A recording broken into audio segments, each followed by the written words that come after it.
नमस्कार, आदाब, good morning. मेरा नाम है बिलाल और मैं आप सभी का स्वागत करता हूं भारत के सबसे प्यारे एजुकेशनल प्लेटफॉर्म फिजिक्स वाला हिंदी मीडियम पर। हम लोग अपनी क्लास 10th के प्यारे बच्चों के साथ बात कर रहे हैं और क्लास 10वीं के अपने प्यारे बच्चों के साथ बात करते हुए सोशल साइंस यानी कि जो सामाजिक अध्ययन विषय है वो आप लोग मेरे साथ डिस्कस करते हैं। और आप सभी को बताया दोस्तों कि आपका एग्जाम आने वाला है। जी हाँ, आप देखें कि लगभग 1.5 से 2 महीने ही बचे हैं आपके एग्जाम को आने में, बोर्ड के जो हमारे प्यारे बच्चे हैं, है ना।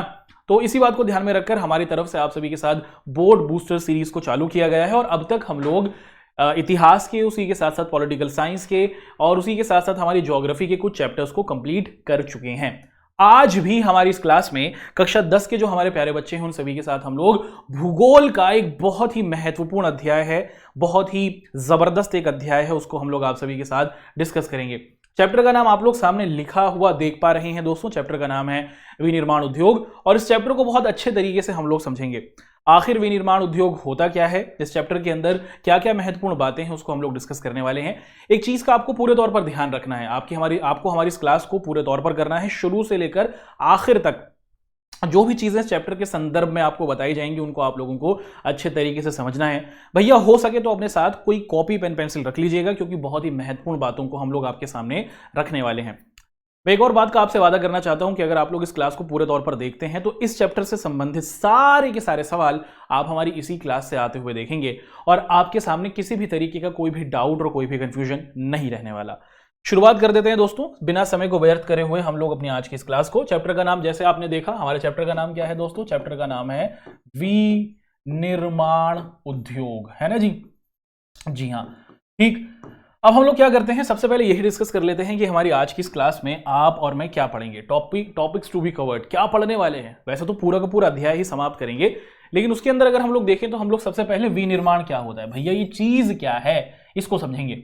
उसके बाद किसी भी देश की अर्थव्यवस्था में, राष्ट्रीय अर्थव्यवस्था का मतलब कि किसी भी देश के विकास में विनिर्माण क्या भूमिका अदा करता है वो देखेंगे। और उसी के साथ साथ उद्योग के अलग अलग प्रकार, है ना। अब आप सभी बच्चे कंफ्यूज हो रहे होंगे कि सर ये उद्योग क्या है, ये विनिर्माण क्या है, हमने पहले कभी ये शब्द तो सुने नहीं, पहली बार सुन रहे हैं, क्या आप इसको कुछ सिंपल तरीके से प्रेजेंट कर सकते हैं? चलिए जी, मैं आपके सामने एक शब्द रख देता हूं, है ना। और इस शब्द को हम लोग क्या कह रहे हैं? इस शब्द को हम लोग फैक्ट्री कह रहे हैं। सर जी अब भी नहीं समझे, कुछ और तरीका बताओ। चलो एक और शब्द आपके सामने रख देते हैं, इसे हम लोग क्या कह रहे हैं दोस्तों? कारखाना। सुना है आप लोगों ने?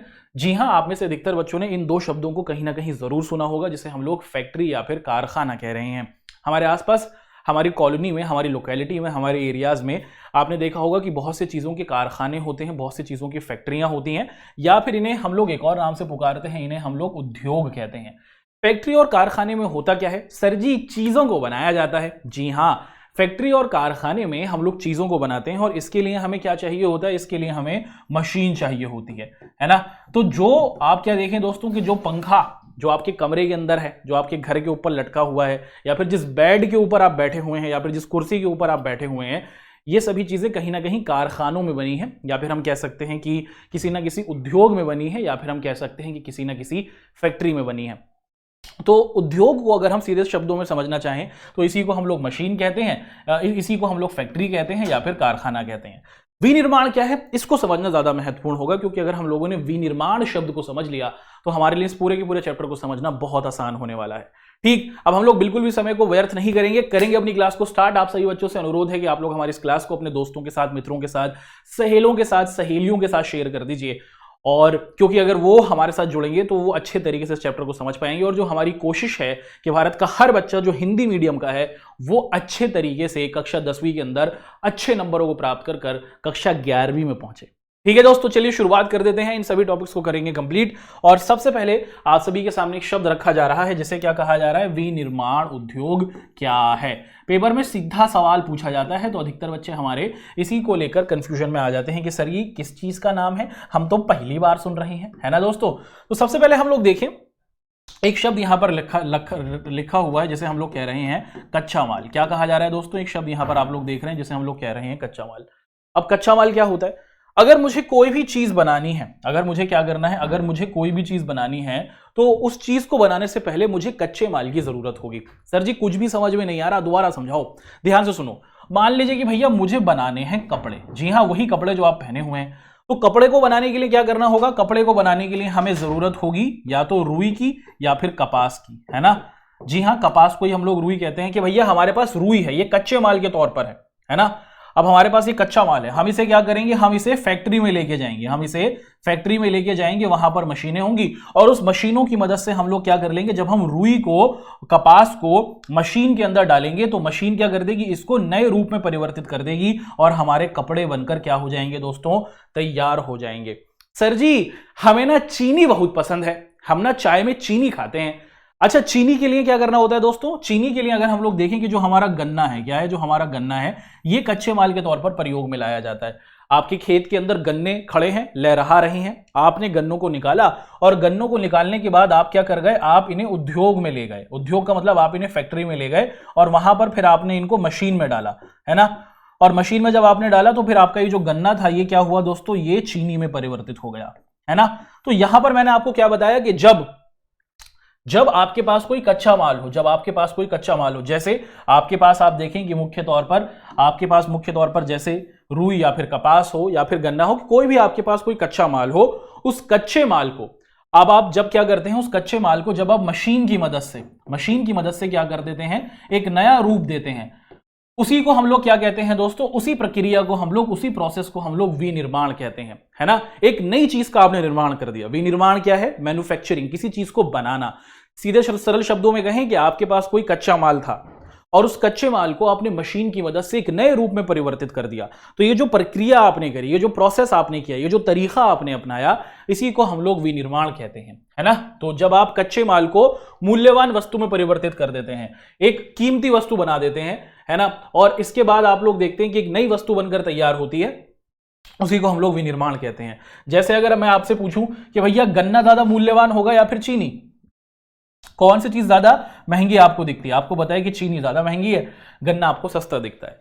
ठीक, तो जब आप कच्चे माल को मशीनों की मदद से एक नए रूप में परिवर्तित कर देते हैं तो इसी प्रक्रिया को हम लोग विनिर्माण के नाम से पुकारते हैं, है ना। चलिए अब आगे बढ़ते हैं। अब यहां पर हम लोग ये समझने वाले हैं कि मुख्य तौर पर ये जो विनिर्माण है इसका महत्व क्या है ना दोस्तों। ये जो हमारा विनिर्माण है भैया जी, इसका महत्व क्या है? किसी भी देश के लिए विनिर्माण का होना, कि फैक्ट्रियों का होना, कारखानों का होना क्यों ज्यादा महत्वपूर्ण है, इसका महत्व क्या है, ये आपसे पूछा जा रहा है। चलिए मैं आपसे एक सवाल पूछता हूं, आपको उसका आंसर देना है पूरे सीधे सरल तौर पर। चलो भैया, दुनिया के अमीर देशों के नाम बताओ। ठीक है, आप लोगों को कमेंट के अंदर अमीर देशों के नाम बताना है। अगर मैं आपसे कहूं कि सोचो दुनिया के शक्तिशाली देश कौन से हैं, दुनिया के अमीर देश कौन से हैं, दुनिया के वो देश कौन से हैं जो बहुत ज्यादा विकास कर चुके हैं, आप कहेंगे कि सर जी हमें पता है कि ये देश जो है ना ये बहुत ज्यादा विकास कर चुके हैं। जैसे आप कहेंगे कि अमेरिका हुआ, आप कहेंगे कि फ्रांस हुआ, ब्रिटेन हुआ, जर्मनी हुआ, न्यूजीलैंड हुआ, ऑस्ट्रेलिया हुआ, कनाडा हुआ, जापान हुआ, है ना। ये सभी जो देश हैं इनको हम लोग क्या कहते हैं, इन सभी को हम लोग अमीर देश कहते हैं, समृद्धशाली देश कहते हैं। इन सभी देशों में आप एक चीज कॉमन पाते हैं, वो क्या है भाई, इन सभी देशों के अंदर बड़ी मात्रा में फैक्ट्रियों को खोला गया, उद्योगों को खोला गया, कारखानों को खोला गया, और इन कारखानों को जब खोला गया तो यहां के लोगों को काम मिला, है ना। क्या मिला दोस्तों, यहां के लोगों को काम मिला। इन सभी देशों के अंदर, जिनको हम अमीर देश कह रहे हैं, इन सभी देशों के अंदर पहले ये भी गरीब थे। आज से 300 साल पहले के इन देशों को देखो, 350 साल पहले के अगर हम लोग इन देशों को देखेंगे तो ये गरीब हुआ करते थे। इन देशों के अंदर कारखाने खुलने शुरू हो गए। अब जब कारखाने खुलने शुरू हुए तो लोगों को काम मिला, और जब लोगों के पास काम आया तो क्या हुआ, धीरे धीरे लोगों का जो आर्थिक स्तर था, लोगों का जो जीवन जीने का तरीका था वो बेहतर हुआ। तो आप देखें कि किसी भी देश के अंदर देश के विकास के लिए और लोगों के विकास के लिए विनिर्माण का होना, कारखानों का होना, फैक्ट्रियों का होना, नई नई चीजों का बनना बहुत ज्यादा महत्वपूर्ण है ना। नई नई चीजों का बनना, कारखानों का बनना, आप देखें कि किसी भी देश के विकास के लिए बहुत ज्यादा महत्वपूर्ण है। हमने एग्जांपल के तौर पर देखा कि जब भी किसी देश के अंदर क्या किया जाता है दोस्तों, मुख्य तौर पर कारखानों को खोला जाता है तो वहां पर लोगों के पास काम आता है और इसी काम की मदद से उनकी आर्थिक स्थिति बेहतर होती है ना। और इसी के साथ साथ आप लोग देखें, जो भारत जैसा देश है, हमारा प्यारा जो भारत देश है, यहां पर आप जब हम फैक्ट्रियों को खोलते हैं, कारखानों को खोलते हैं, तो क्या होता है, हमारे देश में कृषि ज्यादा की जाती है। तो आप देखते हैं कि जब हम कारखानों को खोलते हैं तो हम कृषि के संदर्भ में नई नई चीजों को बनाते हैं। भैया बड़े बड़े ट्रैक्टर्स बनाए जा रहे हैं, नई नई एडवांस तरीके की मशीनें बनाई जा रही हैं, जिससे हम लोग खेती को बेहतर कर सकते हैं। तो विनिर्माण ना सिर्फ लोगों को काम देता है, इसी के साथ साथ ये जो और दूसरे काम हैं, जैसे हमारी खेती हुई, कृषि हुई, इसको भी बेहतर करता है। हमारी कृषि में आधुनिक तरीके की मशीनें आती हैं जिससे कृषि में ज्यादा उत्पादन होता है। अब जब लोगों को काम मिलता है तो लोगों को काम मिलने से आप देखते हैं कि उनकी आय बढ़ जाती है। भाई कोई किसान भाई है, वो अपने बैलों से खेती कर रहा है, तो वो क्या कर पाएगा, वो ज्यादा उत्पादन नहीं कर पाएगा, एक सीमित मात्रा में ही उत्पादन करेगा। वहीं जब मशीन के जरिए उत्पादन होगा तो बहुत ज्यादा मात्रा में होगा। तो इन मशीनों के जरिए आप देखते हैं कि जो उत्पादकता है, जो फसलों का उत्पादन है, वो भी आप देखते हैं कि बढ़ाया जा सकता है। इसी के साथ साथ हम लोग देखें कि ये जो हमारा विनिर्माण है, विनिर्माण मुख्य तौर पर प्राइमरी और सेकेंडरी क्षेत्र में रोजगार पैदा करता है। प्राइमरी का मतलब क्या है दोस्तों, प्राइमरी सेक्टर को हम लोग कहते हैं कृषि क्षेत्र, इसे हम लोग प्राथमिक क्षेत्र भी कहते हैं। इसे क्या कहा जाता है, इसे हम लोग प्राथमिक क्षेत्र भी कहते हैं। और सेकेंडरी क्षेत्र का मतलब क्या हुआ दोस्तों, कि हमारे जो कारखाने हैं, कि जब हम लोग अपने देश के अंदर मुख्य तौर पर क्या करते हैं, फैक्ट्रियां खोलते हैं, कारखाने खोलते हैं, तो इससे कृषि में जो काम करने वाले लोग हैं, जो खेती में काम करने वाले लोग हैं, वो भी ज्यादा इस काम की ओर आने लगते हैं। जब ज्यादा मशीनें होंगी, लोगों को आसानी से खेती करने में मजा आएगा, लोगों को खेती करने में ज्यादा मेहनत नहीं करनी पड़ेगी, तो खेती के अंदर ज्यादा लोग काम की तरफ जाएंगे। और उसी के साथ साथ जब कारखाने खुलते हैं तो कारखाने में तो लोगों को काम मिलता ही है। सेकेंडरी सेक्टर के अंदर, द्वितीयक क्षेत्र के अंदर तो लोगों को पूरे तौर पर आप देखते हैं कि काम मिलता ही है। इससे देश के अंदर बेरोजगारी खत्म होती है। अब जैसे अगर आप लोग देखें कि इन सभी देशों को हमने अमीर देश कहा, America, France, Brazil, Germany, Canada, Australia, New Zealand, क्यों कहा, क्योंकि यहां पर मुख्य तौर पर हर व्यक्ति के पास काम है, और जब व्यक्तियों के पास काम होता है तो भैया वहां पर गरीबी नहीं होती और वहां पर बेरोजगारी नहीं होती, लोग काम की तलाश में नहीं भटकते। तो जब किसी देश के अंदर कारखानों को खोला जाएगा, फैक्ट्रियों को लगाया जाएगा, विनिर्माण किया जाएगा, तो वहां से बेरोजगारी खत्म होगी, लोगों के पास काम होगा और वहां से गरीबी भी दूर होगी, है ना। और उसी के साथ साथ आप लोग देखें कि मुख्य तौर पर जब किसी देश के अंदर क्या किया जाता है, जब किसी देश के अंदर वस्तुओं को बनाया जाता है, जैसे आप लोग देखें, हम लोग अपने देश के अंदर देखें कि हमारे देश के जो कपड़े हैं, जो कपड़े हमारे देश में बनते हैं, ये दुनिया के अलग अलग देशों में जाते हैं। आप लोगों ने जरूर सुना होगा मेड इन चाइना, सुना है? जी हाँ, मेड इन चाइना का नाम आपने जरूर सुना होगा कि भैया चाइना से आया हुआ ये सामान है। जब कोई भी देश अपने सामान को बनाता है और जब इनका सामान दूसरे देशों में जाता है तो खरीदारी के लिए क्या करना पड़ता है, मान लो चाइना का सामान हमारे देश में आ रहा है, तो क्या हम चाइनीज करेंसी में सामान खरीदेंगे, भारत की मुद्रा में सामान खरीदेंगे? नहीं, हम लोग डॉलर में सामान को खरीदते हैं। तो जब भी कोई देश अच्छी मात्रा में सामानों को बनाता है, प्रोडक्ट्स को बनाता है, चीजों को बनाता है, और फिर वो जब दूसरे देशों को बेचता है, तो इससे हमें क्या मिलती है, इससे हमें विदेशी मुद्रा प्राप्त होती है। अगर भारत ज्यादा से ज्यादा मात्रा में क्या करेगा, सामानों को बनाएगा और दूसरे देशों को बेचेगा, तो हमें विदेशी मुद्रा मिलेगी और फिर इस विदेशी मुद्रा से हम और चीजें खरीद सकते हैं, हम अपना और तेजी से अपने आप को मजबूत देश बना सकते हैं। और किसी देश का क्या है दोस्तों, पूरे तौर पर अगर आप देखेंगे, अगर किसी देश को संपन्न होना है, जैसे ये सभी देश संपन्न हैं, किसी से डरते नहीं है, समृद्ध हैं, ये किसी के आगे हाथ नहीं फैलाते, तो किसी भी देश को समृद्ध होने के लिए अपने यहां पर विनिर्माण का करना बहुत ज्यादा जरूरी है। तो विनिर्माण है क्या, वो देखा, और विनिर्माण का किसी भी देश के विकास में क्या योगदान हो सकता है।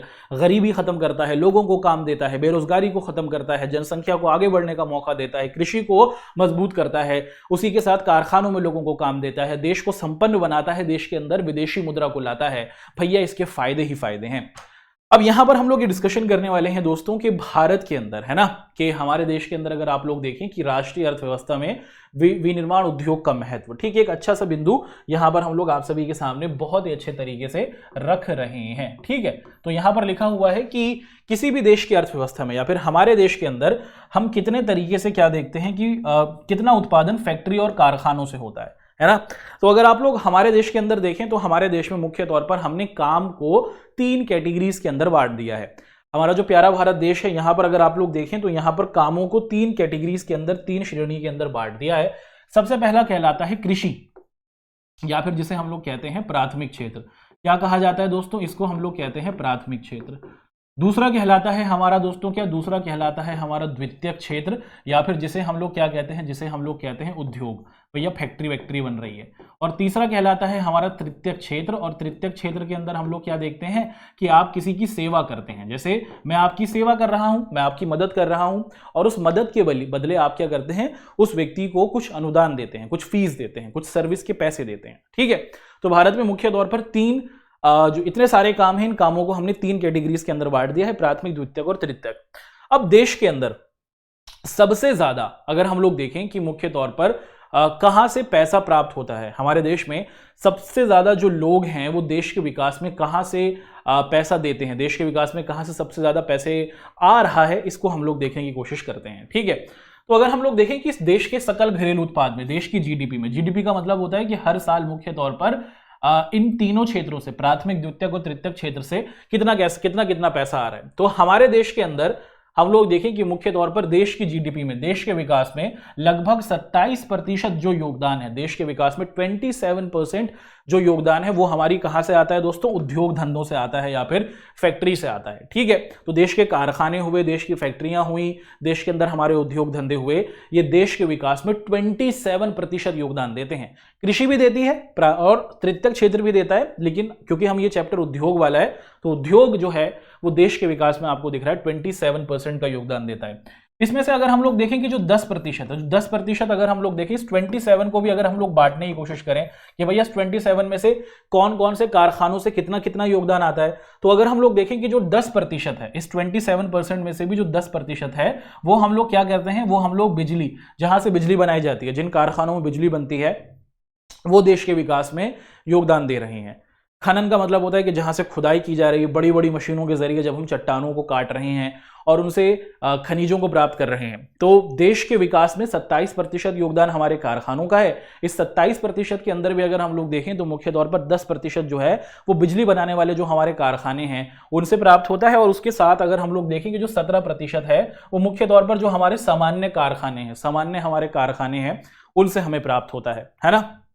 और अगर आप लोग देखें कि देश के जीडीपी में मुख्य तौर पर आप लोग देखें कि पिछले 20 सालों से, दशक का मतलब क्या होता है, दशक का मतलब होता है 10 साल, तो यहां पर लिखा है 2 दशक, मतलब पिछले 20 सालों से अगर हम लोग देखें तो भारत के अंदर जो हमारे कारखानों का देश के विकास में योगदान है वो स्थिर रहा है। ना तो ये 27% से बढ़ रहा है और ना ही ये घट रहा है, जितना 20 साल पहले था उतना ही है। तो भारत में ज्यादा मात्रा में कारखाने नहीं खुल रहे हैं, जो कहीं ना कहीं चिंता की वजह है, जिससे आप देखें कि देश के विकास में स्थिरता आई हुई है। ना तो हम बहुत तेजी से बढ़ रहे हैं, ना तो हम पीछे जा रहे हैं, भैया स्थिर हैं। जहां पर 20 साल पहले थे वहां पर आज भी अटके हुए हैं। 2003 की अगर हम लोग बात देखें तो उस समय जो हमारे देश के अंदर अगर हम लोग देखें कि जो हमारे देश के अंदर जो हमारी जीडीपी थी उसके अंदर आप देखें कि 9 से 10% का विकास हो रहा था। तो कारखानों की वजह से साल 2003 के आसपास की अगर हम लोग बात देखें, उस समय के अंदर हमारे देश में जो विकास दर थी, तेजी से जो आगे बढ़ने की दर थी, वो 9% हम लोग बढ़ रहे थे। लेकिन अगर आप लोग देखें कि पिछले काफी दशक में, पिछले 10 साल के अंदर अगर हम लोग देखें तो यहां पर आप देखते हैं कि इसको 12% की दर बढ़ी है ना।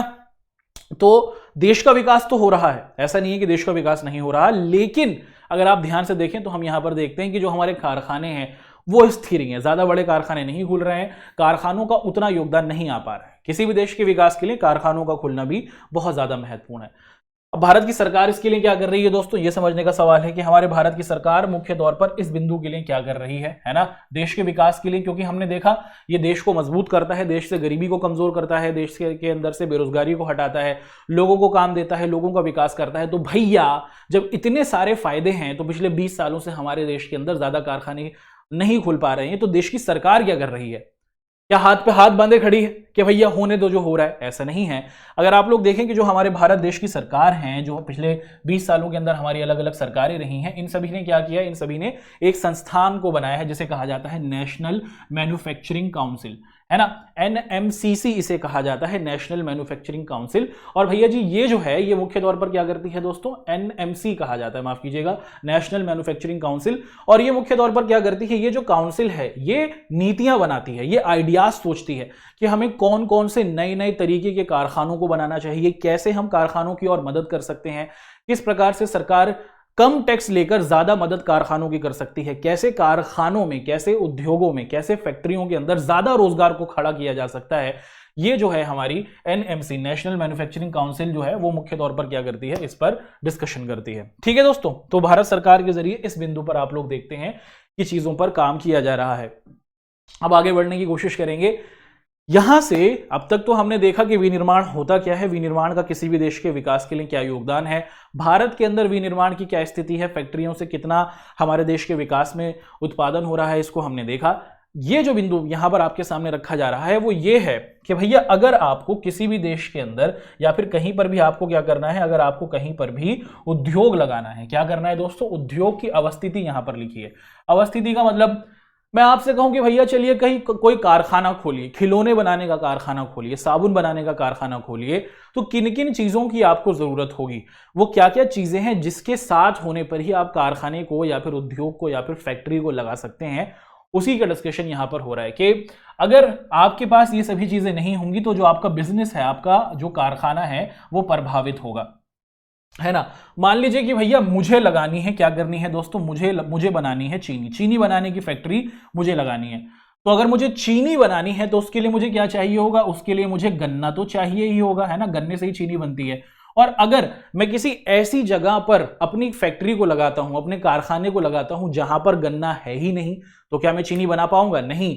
जिस भी जगह पर आप जो भी सामान बनाना चाहते हैं, उस सामान को बनाने के लिए भैया कच्चा माल होना जरूरी है। अगर कच्चे माल की उपलब्धता नहीं होगी, चीनी बनानी है, गन्ना है ही नहीं आसपास, फैक्ट्री लगा लो, सारा सामान आपका ऐसे का ऐसे ही रहेगा, आप सामान नहीं लगा सकते, सामान नहीं बना सकते। तो फैक्ट्री उसी जगह पर लगाई जाती है जहां पर कच्चे माल की उपलब्धता होती है। जो भी सामान आप बनाना चाह रहे हैं उसके लिए जो कच्चा माल है वो आसपास जरूर होना चाहिए, तभी आप अपनी फैक्ट्री को लगा सकते हैं।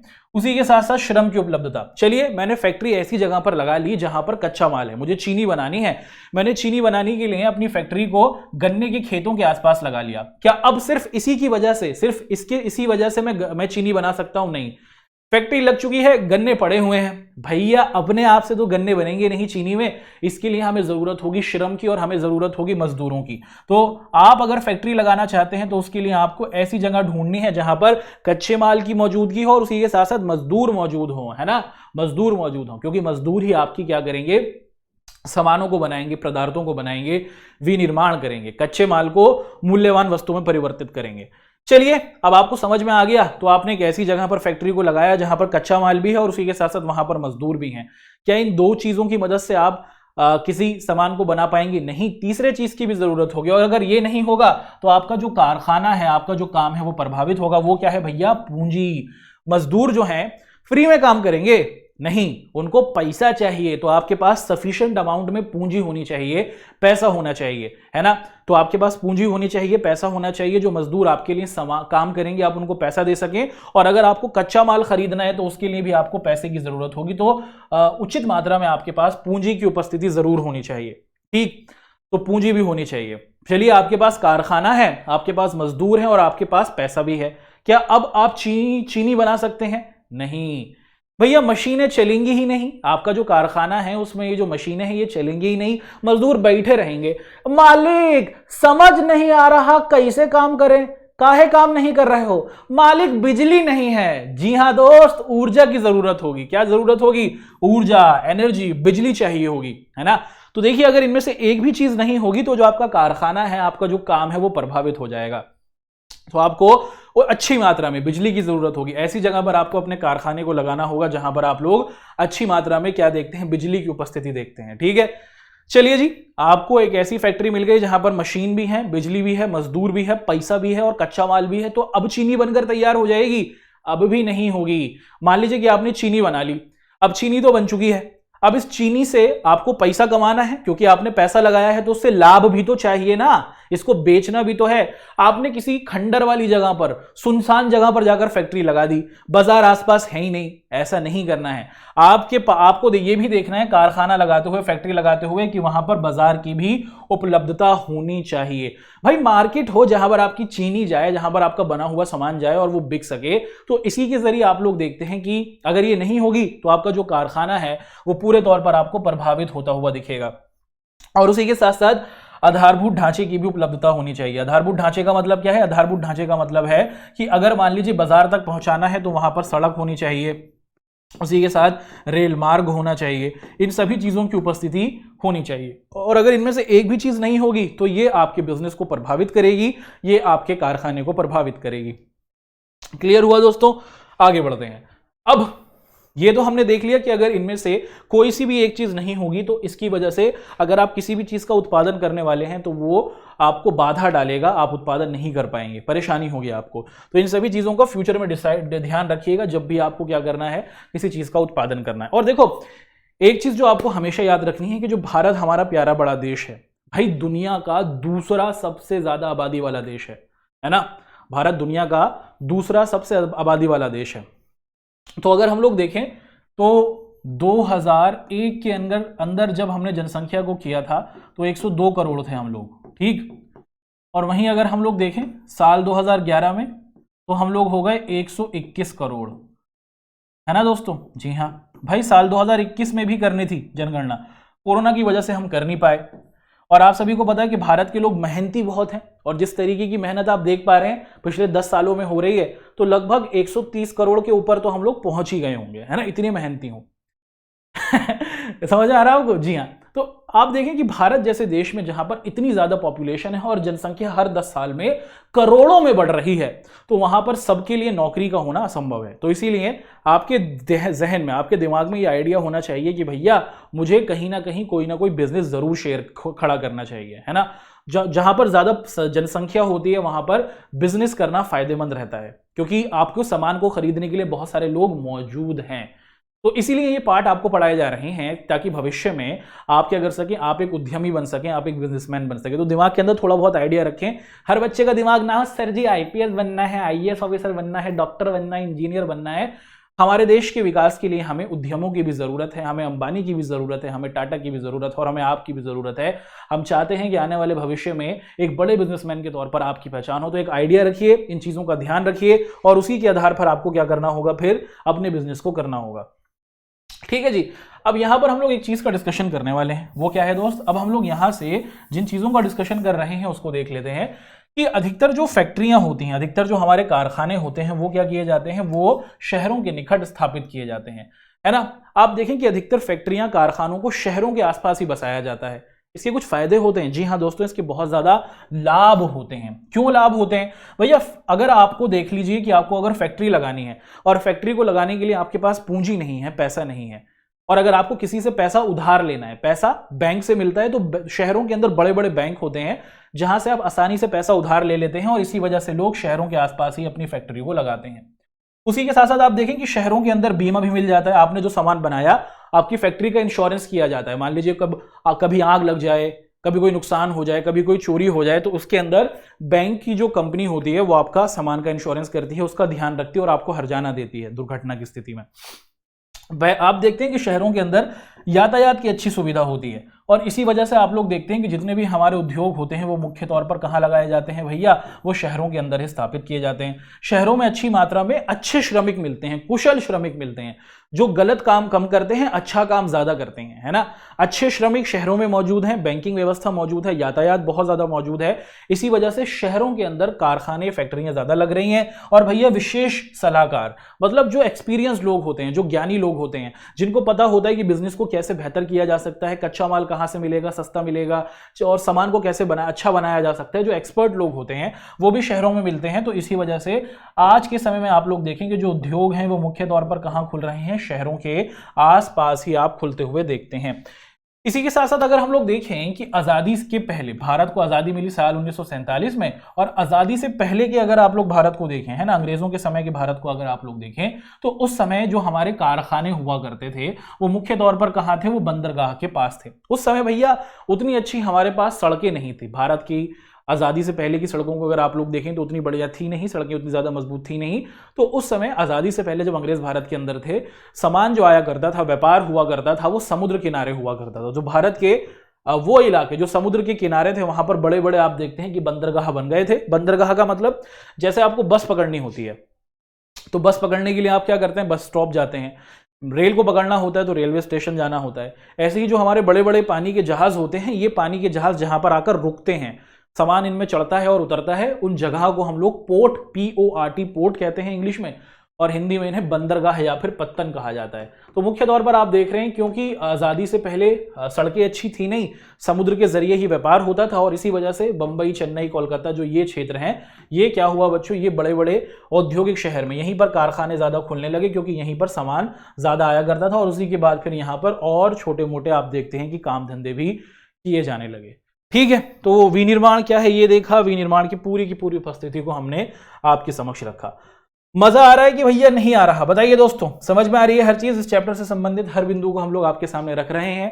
बहुत ही इंटरेस्टिंग और बहुत ही ज्ञानवर्धक हमारी अब तक की पूरी ये बातचीत रही है। ठीक है, अब आगे बढ़ते हैं। यहां से अब हम लोग उद्योग के अलग अलग प्रकारों के बारे में डिस्कशन करने वाले हैं। भारत देश के अंदर अगर आप लोग देखें भैया, कारखानों की अलग अलग किस्में हैं, कारखाने अलग अलग तरीके के हैं। तो भारत में कौन कौन से प्रकार के हमारे कारखाने हैं? बहुत सारे कारखाने हैं। इनको हमने क्या किया बच्चों, मुख्य तौर पर 5 कैटेगरीज के अंदर बांट दिया है। उद्योग के प्रकार, या फिर इसे आप लोग और हम लोग क्या कह सकते हैं, इसे हम लोग कह सकते हैं कारखानों के प्रकार, है ना। तो ये हमारा क्या है दोस्तों, उद्योगों, या फिर आप देख सकते हैं कि जो हमारा कारखाना है ना, उसके प्रकार देख रहे हैं। तो भारत में मुख्य तौर पर आप देखें 1 2 3 4 5 प्रकार के जो हमारे कारखाने हैं देखे जाते हैं। कच्चे माल के आधार पर बहुत से हमारे कारखाने होते हैं, भूमिका के आधार पर हमारे बहुत से उद्योग होते हैं, पूंजी यानी कि पैसे के आधार पर हमारे बहुत सारे कारखाने होते हैं, स्वामित्व कि भैया फैक्ट्री का मालिक कौन है उसके आधार पर भी हमारे पास बहुत से कारखाने और फैक्ट्रियां होती हैं, और जो सामान बनकर तैयार हुआ है वजन के हिसाब से कि कौन कौन सी फैक्ट्रीज में बड़े बड़े सामान बन रहे हैं, कौन कौन सी फैक्ट्रीज में चुन्नू मुन्नू से सामान बन रहे हैं, उसको भी हमने एक अलग कैटेगरी में बांटा है। तो भारत देश के अंदर अगर आप लोग देखें तो मुख्य तौर पर ये हमारे 5 प्रकार के हमारे कारखाने होते हैं। ठीक है, अब एक एक कर हम लोग हर कारखाने की विशेषता को पढ़ेंगे, यहां पर कैसे कैसे चीजों को बनाया जाता है, कौन कौन सी चीजों को यहां पर निर्मित किया जाता है, इनकी विशेषताएं क्या हैं, इनको देखने वाले हैं। शुरुआत कर देते हैं। सबसे पहले हम लोग उद्योग के प्रकार के बारे में पढ़ रहे हैं, और उद्योग के प्रकार के बारे में पढ़ते हुए यहां पर हम लोग आप सभी के साथ डिस्कशन करेंगे कच्चे माल के आधार पर। कच्चे माल के आधार पर, है ना, कच्चे माल के आधार पर कि अगर आपको ऐसे कारखाने जो पूरे तौर पर कच्चे माल पर आधारित होते हैं, जैसे हमें कपड़ा बनाना है, हमें बूसट बनानी है, हमें ये टी शर्ट बनानी है ना दोस्तों, हमें क्या चाहिए होगा, इसके लिए हमें कपास चाहिए होगी। क्या चाहिए होगी भैया, हमें रुई या फिर कपास चाहिए होगा। हमें स्वेटर बनाना है तो उसके लिए हमें ऊन की जरूरत होगी, हमें ऊन की जरूरत होगी।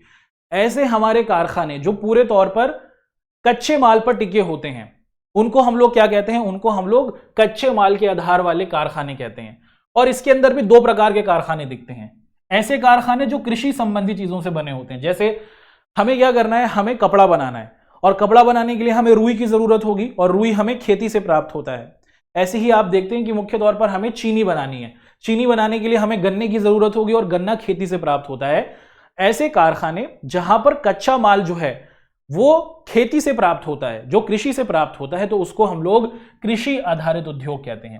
कपास हुआ, ऊन हुआ, पटसन यानी कि जूट हुआ, चाय कॉफी जो है, ये सभी चीजें जो हम बनाते हैं, चाय बनाने के लिए चाय की पत्तियां चाहिए, उसकी खेती हुई है, उसी के बाद मशीनों से हमें चाय की प्राप्ति होगी, तो उसको हम लोग कहते हैं कृषि आधारित उद्योग। क्लियर हुआ? अगला है हमारा खनिज आधारित उद्योग, है ना। ऐसी हमारी फैक्ट्रियां जहां पर जो कच्चा माल है वो क्या होता है दोस्तों, खनिज आधारित होता है। खनिजों को कच्चे माल के तौर पर प्रयोग में लाया जाता है। खनिज हमारे जमीन के गर्भ में होते हैं, समुद्र की गहराई में होते हैं, इनको बनने में करोड़ों साल लगते हैं, उनको खनिज कहते हैं। हमारा लोहा हुआ, आप देखें कि वो फैक्ट्रियां जहां पर लोहे को बनाया जाता है, जहां पर सीमेंट को बनाया जाता है, एल्यूमिनियम को बनाया जाता है, इसको हम लोग कहते हैं खनिज आधारित उद्योग। ऐसे कारखाने जहां पर खेती के सामान को कच्चे माल के तौर पर प्रयोग में लाया जाता है, उसे कृषि आधारित उद्योग कहते हैं। ऐसे कारखाने जहां पर आप देखते हैं कि खनिज के सामानों को कच्चे माल के तौर पर प्रयोग में लाया जाता है, उनको खनिज आधारित उद्योग कहते हैं। तो जहां पर बड़े बड़े लोहे के दरवाजे बनते हैं, खिड़कियां बनती हैं, उनको हम लोग क्या कहेंगे, खनिज आधारित उद्योग कहेंगे। क्लियर हुआ? तो सबसे पहली जो हमारी कैटेगरी थी उद्योग के प्रकार की, वो कच्चे माल के आधार पर हमारा वर्गीकरण था। तो जो हमारा सबसे पहला ये प्रकार है, इसको हमने आपके सामने समझा। इसके भी 2 प्रकार हमने देख लिए। आगे बढ़ते हैं मित्रों। अब यहां पर जो हमारा अगला बिंदु है, इसको हम लोग आप सभी के समक्ष रख रहे हैं। इसको आपको बहुत अच्छे तरीके से समझना है। पूछा जा रहा है कि भूमिका के आधार पर वर्गीकरण। सर जी, भूमिका मतलब हमारी सहेली रोल नंबर 16? नहीं मेरे दोस्त, वो वाली भूमिका नहीं है। डिस्कशन करते हैं कि भूमिका के आधार पर वर्गीकरण का मतलब होता है। भूमिका का मतलब है कि भैया वजह क्या है, किसी भी सामान को बनाने की वजह क्या है ना, किसके लिए इस सामान को बनाया जा रहा है, किसके लिए इस सामान को बनाया जा रहा है। ठीक है, तो भूमिका के आधार पर अगर आप लोग देखें तो यहां पर भी हमने दो प्रकार के अपने कारखानों को देखा। सबसे पहला कहलाता है आधारभूत उद्योग। क्या है दोस्तों? आधारभूत उद्योग कि किसके लिए बनाए जा रहे हैं। भूमिका के आधार पर भी हमारे पास दो प्रकार के उद्योग कहलाते हैं भारत में। सबसे पहले कहला रहे हैं आधारभूत उद्योग। सर ये आधारभूत उद्योग क्या होते हैं? आधारभूत उद्योग का मतलब है, आधार का मतलब क्या होता है सर? सर आधार का मतलब आधार कार्ड नहीं मेरे दोस्त, आधार का मतलब होता है बेस। आप अपने घर में, अभी अपने घर में, आपसे ही कह रहा हूं, जी जी जी जी आपसे ही कह रहा हूं मेरे दोस्त, आप अपने घर में अपने आसपास बहुत सारी चीजें देख रहे हैं, मेरे स्टूडियो के अंदर भी बहुत सारी चीजें हैं भैया जी। पंखा है, उसी के साथ आप देखेंगे इतनी बड़ी सी स्क्रीन है, उसी के साथ आप देखें कि भैया जी एक पेन है, मेरी कमीज है, मेरा चश्मा है, चश्मे है ना, देख रहे हैं, सारी चीजें देख रहे हैं। एक ऐसी चीज है जो आपको इन सभी चीजों के अंदर दिख रही है, जो ये चीजें बनी हुई हैं इन सभी चीजों के अंदर आप उस चीज को देख रहे हैं। सर ऐसा है? जी हाँ, ये जो बड़ी सी स्क्रीन आप देख रहे हैं ना, इसके अंदर वो चीज मौजूद है, उसके बिना वो कोई भी चीज नहीं बन सकती, वो बहुत असंभव होता है उसको बनाना। हम बात कर रहे हैं किस चीज की दोस्तों? मुख्य तौर पर जो हमारा लोहा होता है, क्या होता है दोस्तों? हमारा जो आयरन होता है ना, और इसी के साथ साथ जो हमारा इस्पात होता है, ये हमारी क्या है दोस्तों? ये हमारे आधारभूत उद्योग कहलाते हैं। इनके बिना किसी और चीज का निर्माण करना मुश्किल होता है। जो चश्मा हम पहने हुए हैं इसके अंदर आप लोहे को देख सकते हैं, आयरन को देख सकते हैं। ये जो बड़ी सी स्क्रीन आप देख रहे हैं इसके अंदर भी लोहे के अण आपको दिख जाएंगे। जो पंखा आपके घर के ऊपर लटक रहा है उसके अंदर भी आपको लोहे की उपस्थिति दिखेगी। वो दरवाजा जो तुम्हारे कमरे के बाहर है वो भी लोहे का आपको दिख रहा है, उसके अंदर भी कुंडी आपको लोहे की दिख रही है। तो हर एक चीज के अंदर आप देखें कि कहीं ना कहीं हमें लोहे की जरूरत होती है, इस्पात की जरूरत होती है। तो इसको हम लोग क्या कहते हैं? इसको हम लोग आधारभूत उद्योग कहते हैं। तो मुख्य तौर पर आप देखें कि ऐसे हमारे कारखाने, जहां पर हम लोग मुख्य तौर पर क्या करते हैं, जहां पर जो कच्चा माल होता है वो हमारा लोहा होता है ना। तो ऐसे हमारे कारखाने जहां पर लोहे को कच्चे माल के तौर पर प्रयोग में लाया जाता है और उसके बाद फिर उससे नई नई चीजें बनाई जाती हैं। जैसे लोहे के दरवाजे बने, लोहे की खिड़कियां बनी, लोहे की अलमारियां बनी, लोहे के दरवाजे बने। इनको हम लोग क्या कहते हैं? इनको हम लोग आधारभूत उद्योग कहते हैं। इनके बिना दूसरे किसी चीज का निर्माण करना मुश्किल हो जाएगा। भाई जो मशीनें हैं, जो बनी हुई हैं मशीनें, मान लीजिए मुझे खिलौना बनाना है, खिलौने बनाने के लिए मशीन चाहिए। मशीन किस चीज से बनी है? मशीन भी तो लोहे से बनी है। इसीलिए हम लोग लोहे को आधारभूत उद्योग कह रहे हैं। किसी भी चीज के निर्माण के लिए हमें इन चीजों की जरूरत होती है। तो आधारभूत उद्योग हमारे वो उद्योग हैं जिसके अंदर आप लोग देखें कि इनके बिना किसी और चीज का निर्माण करना मुश्किल होता है। जहां पर लोहे को, इस्पात को, एल्यूमिनियम को क्या किया जाता है? कच्चे माल के तौर पर प्रयोग में लाया जाता है। ठीक है जी, अब आगे बढ़ते हैं दूसरे प्रकार के। आप क्या देखें दोस्तों, यहां पर एक बिंदु आपके सामने है कि भूमिका के आधार पर, है ना, भूमिका के आधार पर पहला जो हमारा उद्योग था वो तो आधारभूत उद्योग, उसको हमने समझ लिया कि हर एक चीज जो इन पर टिकी है उसको हमने आधारभूत उद्योग का। अब आगे बढ़ते हैं भूमिका के आधार पर जो हमारे दूसरे प्रकार के उद्योग हैं उसे हम लोग कह रहे हैं उपभोक्ता उद्योग। उपभोक्ता का मतलब क्या होता है दोस्तों? उपभोक्ता का मतलब होता है ग्राहक। जागो ग्राहक जागो, सुना है? जी हाँ, ग्राहक का मतलब आप और मैं, हम सभी लोग ग्राहक हैं। कोई ना कोई सामान खरीद रहे हैं, कोई ना कोई सामान हम लोग प्रयोग में ला रहे हैं।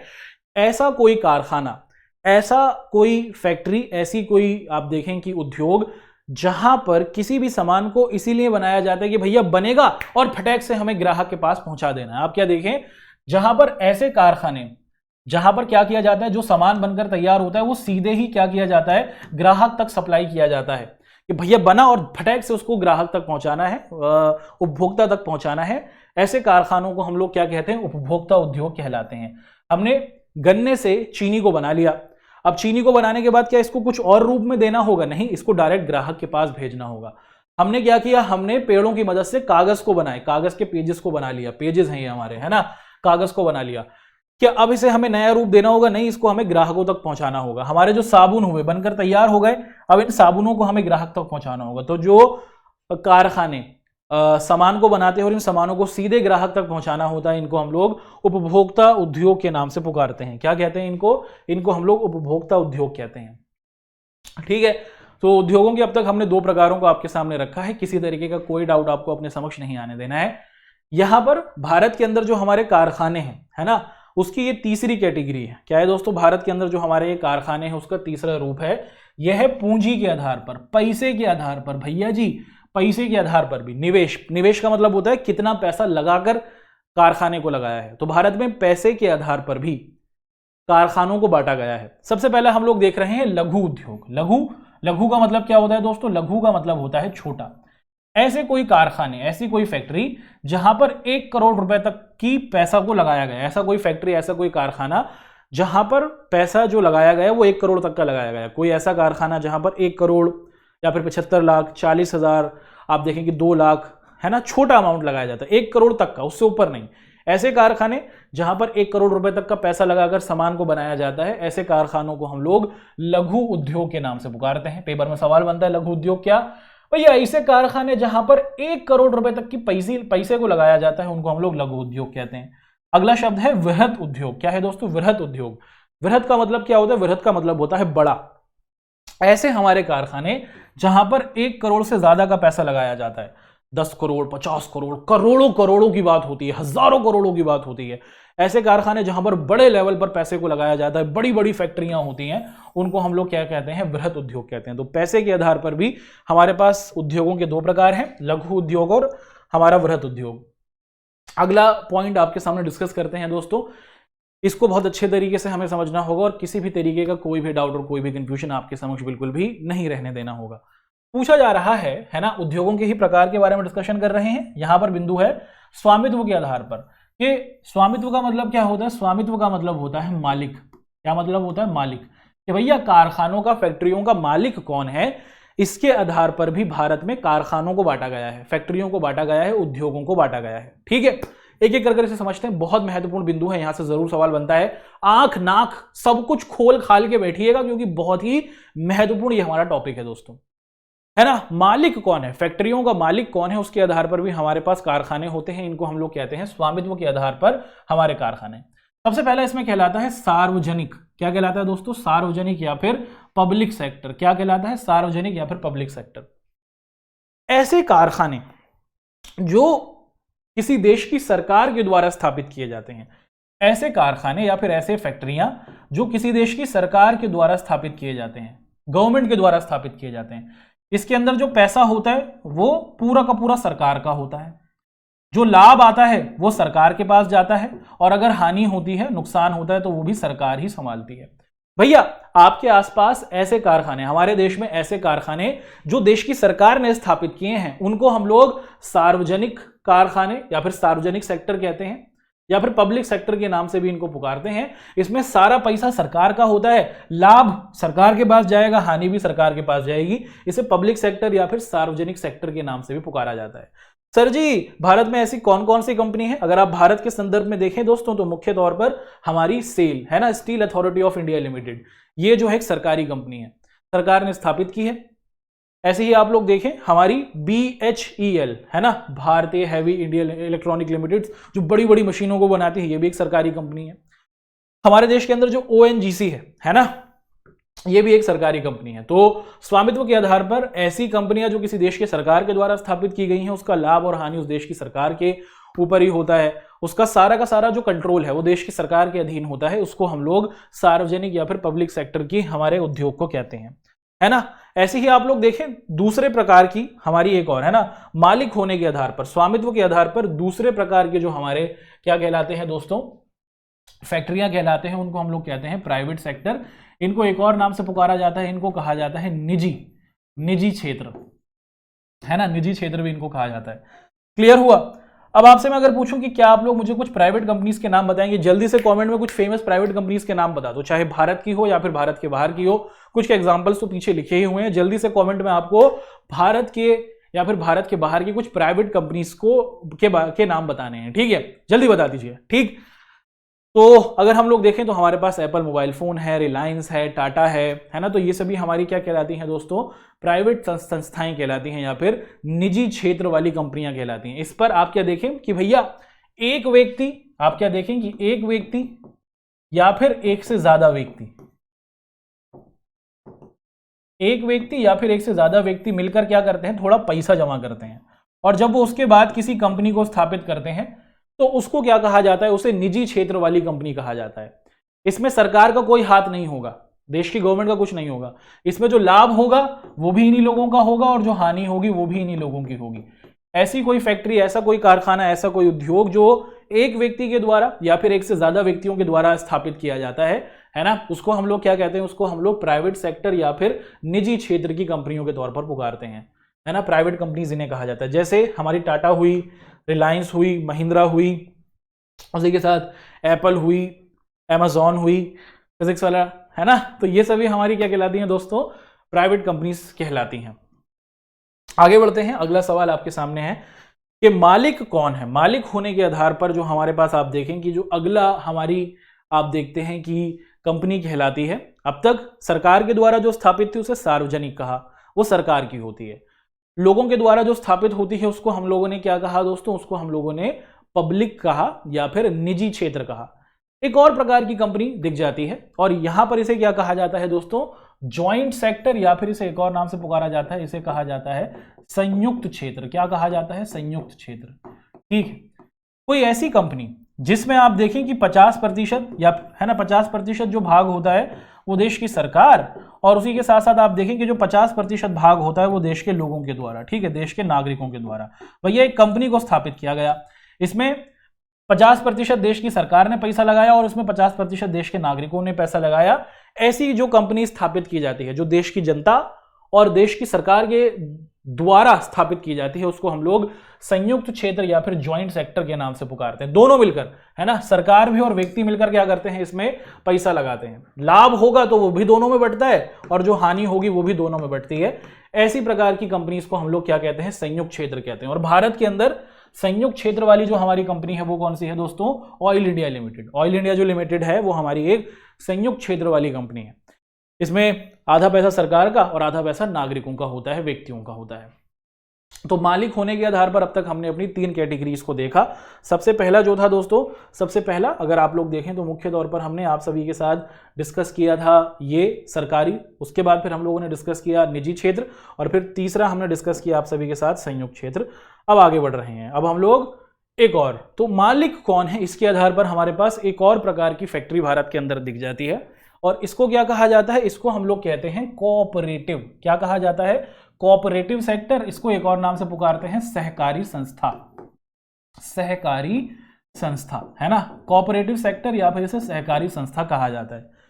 इसके अंदर क्या होता है कि भैया जी कोई बड़ी कंपनी है, वो बड़ी कंपनी लोगों से कहती है कि आप ना हमारे पार्टनर बन जाओ। क्या बन जाओ, आप हमारे पार्टनर बन जाओ, और हम फिर किसी चीज को बनाएंगे, फायदा होगा तो बांट लेंगे, नुकसान होगा तो संभाल लेंगे। ठीक है, जब कोई बड़ी संस्था, जब कोई बड़ी कंपनी, जो लोग होते हैं, जो सामान को बनाने वाले लोग होते हैं, उनको अपने साथ जोड़ती है, अपना पार्टनर बनाती है ना, ऐसी कंपनी को जब स्थापित किया जाता है तो उसको क्या कहा जाता है, उसको सहकारी संस्था या फिर कोऑपरेटिव सेक्टर कहा जाता है। जहां पर जो सामान बनाने वाले सप्लायर या फिर कामगार हैं उनको साथ जोड़ा जाता है, पार्टनर बनाया जाता है। जैसे भारत के अंदर अगर आप लोग देखें, जो अमूल है, Amul the taste of India, Amul दूध पीता है इंडिया, है ना, तो गुजरात के अंदर इस अमूल कंपनी को बनाया गया। अमूल कंपनी को स्थापित करने वाले व्यक्ति थे वर्गीस कुरियन जी। इन्होंने वहां के जो ग्वाले थे, दूध बनाने वाले थे, उनसे कहा तुम अकेले अकेले बेचते हो, तुम्हारा सामान ज्यादा बिकता भी नहीं है दूध, तुम मुझे दो, मैं बेचूंगा, तुम मेरे पार्टनर बन जाओ बिजनेस में। इसी को क्या कहा गया दोस्तों, इसी को सहकारी संस्था कहा गया। लिज्जत पापड़ लड़की औरतें थी, घर में सामान को बनाया करती थी, इकट्ठी हुई, एक कंपनी को निर्मित किया, उस कंपनी की पार्टनर बन गई और उसी के जरिए फिर फेमस मशहूर पापड़ बनने लगे, लिज्जत पापड़। तो इसी को सहकारी संस्था कहा जाता है, सहकारी कंपनी कहा जाता है, जिसके अंदर मुख्य तौर पर आप देखते हैं कि जो लोग होते हैं उनको पार्टनर बनाया जाता है कंपनी के अंदर, और उसके अंदर उन्हीं के बीच में फिर लाभ और हानि को क्या किया जाता है, संभाला जाता है। जैसे जो हमारी दूध की कंपनी है अमूल, वो इसका बेहतरीन एग्जाम्पल है। उसी के साथ जो लिज्जत पापड़ है, ये भी सहकारी संस्था है, ये भी एक सहकारी संस्था हमें दिख रही है। आगे बढ़े, यहां तक का बिंदु क्लियर हुआ, कोई कंफ्यूजन आपके समक्ष बिल्कुल भी नहीं होना चाहिए। बहुत अच्छे तरीके से अब तक हम लोग हर चीज को आपके समक्ष रखते आ रहे हैं। आखिरी प्रकार का ये हमारा उद्योग है ना दोस्तों, कि उद्योगों के प्रकार के बारे में पढ़ रहे हैं, तो ये हमारा आखिरी प्रकार का उद्योग है, और जिसे हम लोग क्या कह रहे हैं, जिसे हम लोग कह रहे हैं मुख्य तौर पर भार के आधार पर, वजन के आधार पर, वार के आधार पर, या फिर आप देखें, है ना, क्या है दोस्तों कि भैया भार के आधार पर, वजन के आधार पर भी हमने अपने कारखानों को 2 कैटेगरी में बांटा। ऐसे कारखाने जहां पर बड़ी बड़ी मशीनें बनती हैं, बड़े बड़े कारखाने, बड़े बड़े सामान बनते हैं, बड़ी बड़ी आपको दिखता है कि गाड़ियां बनती हैं, बड़े बड़े सामान बनते हैं, तो उनको हमने भारी उद्योग कहा। और ऐसे हमारे कारखाने जहां पर हल्की फुल्की चीजें बनते हैं, छोटे छोटे खिलौने, मोबाइल फोन, है ना, कंप्यूटर, लैपटॉप, तो उनको हमने हल्के उद्योग कहा। वजन के आधार पर भी, भार के आधार पर भी भारत में कारखानों को 2 कैटेगरी में बांटा। बड़े कारखानों को भारी उद्योग कहा और जहां पर हल्के सामान को बनाया जा रहा है उनको हल्के उद्योग के तौर पर पुकारा। तो भारत में जो हमारे कारखाने रहे उनके अलग अलग प्रकारों के बारे में डिस्कशन कर लिया है। अब यहां से भारत के जो मशहूर हमारे कारखाने हैं उनको डिस्कस करेंगे। मजा आ रहा है दोस्तों? क्लास को पूरे तौर पर करना है, पूरा चैप्टर आपके साथ डिस्कस कर लेंगे, हर एक बिंदु को बहुत अच्छे तरीके से आपके सामने हम लोग प्रस्तुत करेंगे। अब यहां पर अगर हम लोग देखें, हमने सबसे पहले विनिर्माण है क्या वो देखा, विनिर्माण का महत्व क्या होता है वो देखा, किसी भी देश के विकास में इसकी क्या महत्वपूर्णता है वो देखा। उसके बाद फिर हम लोगों ने भारत के अंदर अलग अलग कारखानों के प्रकार थे उनको बहुत अच्छे तरीके से समझा। अब यहां से भारत के अंदर जो मशहूर हमारे कारखाने हमें दिखते हैं उनका डिस्कशन करते हैं। और जब भी भारत के अंदर हम लोग कारखानों की बात करते हैं तो भारत का सबसे मशहूर कारखानों का जो प्रकार है उसे हम लोग क्या कहते हैं, कपड़ा उद्योग। भारत में बहुत बड़ी मात्रा में आप लोग क्या देखते हैं दोस्तों कि ये जो हमारा कपड़ा होता है इसको बनाया जाता है। भारत की अर्थव्यवस्था में अगर हम लोग देखें, देश के विकास में जो कपड़ा उद्योग है ना, जो हमारी कपड़े बनाने वाली जो फैक्ट्रियां हैं ये बहुत बड़ा आपको दिखता है कि योगदान देती हैं। और अगर हम लोग देखें तो लगभग 14% है ना, आप क्या देखें कि मुख्य तौर पर बड़ी मात्रा में देश का जो कपड़ा है, कपड़ा उद्योग क्या है दोस्तों, जितने भी हमने देखा था ना 27% हमारे पास क्या था, अगर आपको याद होगा हमने शुरुआत में डिस्कस किया था 27% देश के विकास में कहां से पैसा आता है, फैक्ट्री से आता है। इसमें भी 14% सिर्फ कपड़े की फैक्ट्री से आता है। तो कपड़े की जो इंडस्ट्री है वो भारत में बहुत बड़ी है ना, बहुत बड़े स्तर पर आप देखते हैं कि इसके अंदर लोग शामिल हैं। कृषि के बाद भारत में कृषि में 70% लोग लगे हुए हैं। आपको बताया भारत में कृषि के बाद अगर सबसे ज्यादा लोग कहीं पर काम करते हैं तो वो कपड़े की फैक्ट्री में काम करते हैं। लगभग 3.5 करोड़, 3.5 करोड़ से भी ज्यादा लोग पूरे भारत के अंदर आपको कपड़े बनाने वाली फैक्ट्रीज के अंदर काम करते हैं और भारत के विकास में ये बहुत बड़ा आपको योगदान देती है ना। और ये क्या करती है, भारत को आत्मनिर्भर बनाती है। बड़े लेवल पर लोग इसमें लगे हुए हैं और फैक्ट्री के जरिए लोग अपने आजीविका को प्राप्त कर रहे हैं। देश के विकास में बड़े लेवल पर योगदान देती है। अगर हम लोग देखें वर्तमान समय में, आज के समय में भारत में लगभग 1600 के करीब सूती और सिंथेटिक कपड़े की मिलें हैं। मिल का मतलब क्या होता है दोस्त, मिल का मतलब होता है फैक्ट्री। आप क्या देखें, मिल का मतलब क्या होता है, मिल का मतलब होता है फैक्ट्री। तो भारत में लगभग 1600 सूती कपड़ा है ना, जो कॉटन की फैक्ट्रियां होती हैं वो भी है, और सिंथेटिक कपड़ा, सिंथेटिक कपड़ा मतलब जो मशीनों के जरिए निर्मित किया जाता है। कपड़ा रुई से भी बनता है और मशीनों के जरिए भी निर्मित किया जाता है। तो भारत के अंदर मुख्य तौर पर आप देखें कि 1600 से ज्यादा हमारी सूती कपड़े की फैक्ट्रियां हैं और सिंथेटिक कपड़े की भी हमें फैक्ट्रियां भारत में दिख रही हैं। अगर आप लोग देखें कि जो लगभग 80% प्राइवेट सेक्टर है भारत के अंदर, अगर आप लोग देखें कि जितनी भी हमारी फैक्ट्रियां हैं कपड़े की वो सारी प्राइवेट सेक्टर की हैं, लोगों ने ही स्थापित की हैं, सरकार के द्वारा नहीं है ना। और कुछ कोऑपरेटिव भी हैं। कोऑपरेटिव का मतलब कि लोग इकट्ठे हुए, कंपनी ने लोगों को अपना पार्टनर बना लिया। तो भारत में 3.5 करोड़ से भी ज्यादा लोग इस काम के अंदर लगे हुए हैं। अधिकतर फैक्ट्रीज जो यहाँ पर हैं 1600 से भी ज्यादा वो पब्लिक की हैं और कुछ हमें कोऑपरेटिव या फिर सहकारी संस्था भी दिख रही हैं। और उसी के साथ साथ अगर हम लोग देखें तो जो बड़ी फैक्ट्रियां हैं वो तो 1600 के करीब हैं। वहीं छोटी छोटी फैक्ट्रियां भी आपको कपड़ों की दिख जाती हैं। यहां पर क्या किया जाता है, यहां पर बड़ी मशीनों में नहीं बनाया जाता, यहां पर हाथ करगा से ही, आप देखें कि एक व्यक्ति है, इसके पास मशीन है, हाथ से ही सूत को काटता है, कपड़े को बनाता है। ठीक है, तो भारत का एक बहुत ही बड़ा आप देख रहे हैं कि ये हमारी कपड़ा इंडस्ट्री बड़े लेवल पर मौजूद है, बड़े स्तर पर आप देखते हैं कि इसमें चीजों को निर्मित किया जाता है। हमारे कपड़े उद्योग के अंदर ही हम लोग देखें सूती कपड़ा, भारत में बड़ी मात्रा में आप लोग क्या देखते हैं दोस्तों, सूती कपड़े को बनाया जाता है। भारत का ये जो सूती कपड़ा है ना, दुनिया के लोग इसके दीवाने हैं, दुनिया के अंदर लोग सूती कपड़े के भारत के दीवाने हैं। और अगर आप लोग देखें तो शुरुआत में जो हमारा ये सूती कपड़ा था कैसे बनता था दोस्तों, हथकरघा से बनाया जाता था। हथकरघा मतलब ये इस तरीके से जो रुई होती है उसके धागों को लटकाया जाता है और उसके बाद फिर जो आदमी होता है उन धागों को सीता है और उससे ही कपड़े बना करते थे। तो शुरुआत के समय में भारत के अंदर जो सूती कपड़े बनते थे वो मुख्य तौर पर आप लोग क्या देख रहे हैं वो इसी तरीके से बनते थे। उसके बाद क्या हुआ, उसके बाद पावर लूम आया। पावर लूम का मतलब क्या है, बड़ी बड़ी मशीनें आ गई। क्या हुआ दोस्तों, फिर आप देखते हैं किस प्रकार की मशीनों से हम लोगों ने सूती कपड़े को बनाना शुरू किया। ठीक है, और इसके साथ क्या हुआ दोस्तों कि जो भारत का ये जो सूती कपड़ा है, ये जो हमारा कॉटन कपड़ा है भारत का, ये गुणवत्ता के हिसाब से, क्वालिटी के हिसाब से बहुत बढ़िया है। अंग्रेज लोग जब भारत आए तो उन्होंने देखा कि भारत में रुई होती है और उस रुई से ही सूती कपड़े को बनाया। दीवाने हो गए भैया जी वो, कि भैया ऐसा भी कपड़ा बन सकता है, वो दीवाने हो गए। और उसके बाद आप लोग देखते हैं कि अधिकतर अंग्रेजों ने ही क्या किया, जब अंग्रेजों का शासन हुआ करता था भारत के अंदर तो जितनी भी फैक्ट्रियां स्थापित की गई थी वो अंग्रेजों के द्वारा ही स्थापित की गई थी। और भारत का जो भारतीयों की जो फैक्ट्रियां थी उसको अंग्रेजों ने पूरे तौर पर तबाह कर दिया था, क्योंकि वो भारत को नुकसान पहुंचाने आए थे। तो भारतीयों की फैक्ट्रियों को खत्म किया, सारा बाजार पर अपना कब्जा कर लिया और कहते थे कि अगर भारत में कपड़ा बनेगा तो सिर्फ वो हमारे द्वारा ही बनाया जाएगा। अगर हम लोग देखें भारत के संदर्भ में कि शुरुआती समय में भारत में कहां पर हमें क्या दिखता है, हमारी फैक्ट्रियां दिखती हैं। जैसा आप सभी को पता है कि सूती कपड़े के लिए क्या चाहिए होता है। अगर मैं कहूं सूती जो कपड़ा है, अगर आपको सूती कपड़ा बनाना है तो इसके लिए क्या चाहिए होगा, इसके लिए हमें कपास चाहिए होगा। और अगर आपसे पूछूं कपास कहां पर बनता है, कपास काली मिट्टी वाली जगह पर मिलता है ना। जहां पर काली मिट्टी होगी वहीं पर हमें कपास पैदा होता हुआ दिखेगा। और काली मिट्टी है कहां, हम लोग डिस्कस कर चुके हैं अपनी पिछली क्लास के अंदर दोस्तों। आप सभी को पता है कि जो काली मिट्टी है वो महाराष्ट्र और गुजरात में मौजूद होती है। महाराष्ट्र और गुजरात के अंदर आप देखते हैं कि हमारी काली मिट्टी मौजूद होती है। और इसीलिए भारत में सबसे पहले अगर आप लोग देखें कि जो सूती कपड़े के कारखाने खुले वो महाराष्ट्र और गुजरात में ही खुले, क्योंकि यहीं पर कपास पैदा होती थी, इसी जगह पर कपास पैदा होती थी। और इसी वजह से आप लोग देखते हैं कि यहीं पर जो हमारी क्या थी, सूती कपड़े के कारखाने थे वो यहाँ पर खोले गए। और फिर यहीं पर बंदरगाह, ये समुद्र के भी पास था। अगर आप लोग देखें कि यहाँ पर अरब सागर है तो यहीं पर बड़े बड़े समुद्र के जहाज आ जाया करते थे, सामान को चढ़ाया जाता था, उतारा जाता था। और इसी के जरिए ये जो दो इलाके थे गुजरात और महाराष्ट्र बहुत तेजी के साथ बढ़े। यहाँ की जलवायु भी अच्छी थी, यहाँ पर मजदूर भी अच्छे थे। इसी वजह से भारत में शुरुआती समय में जो हमारे कारखाने रहे थे सूती कपड़े के वो इन्हीं इलाकों के अंदर बने थे। ठीक है, क्लियर हुआ। तो इतिहास जो रहा हमारे सूती कपड़े का उसको आपने डिस्कस किया। अब अगर आप लोग देखें कि ये जो उद्योग है हमारा, ये जो सूती कपड़ा उद्योग है, इसके अंदर क्या किया जाता है, अलग तरीके से मेहनत की जाती है। बहुत जबरदस्त तरीके से आप देखते हैं कि इसके अंदर मेहनत को किया जाता है। क्या होता है इसके अंदर दोस्तों, सबसे पहले कपास होता है ना, ये कॉटन होता है, इसको कॉटन को अलग किया जाता है, इसको अलग किया जाता है।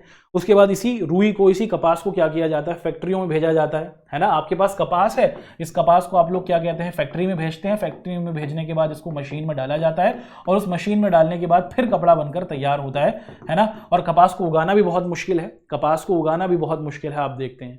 फिर जब कपड़ा बनकर तैयार हुआ तो उस कपड़े की पैकिंग की जाती है, लोग पैक करते हैं कपड़ों को, है ना, कपड़ों को तैयार करते हैं। कुछ लोग सिले सिलाए कपड़े पहनते हैं, तो क्या किया जाता है, इन फैक्ट्री इन कपड़ों को दर्जियों के पास भेजा जाता है।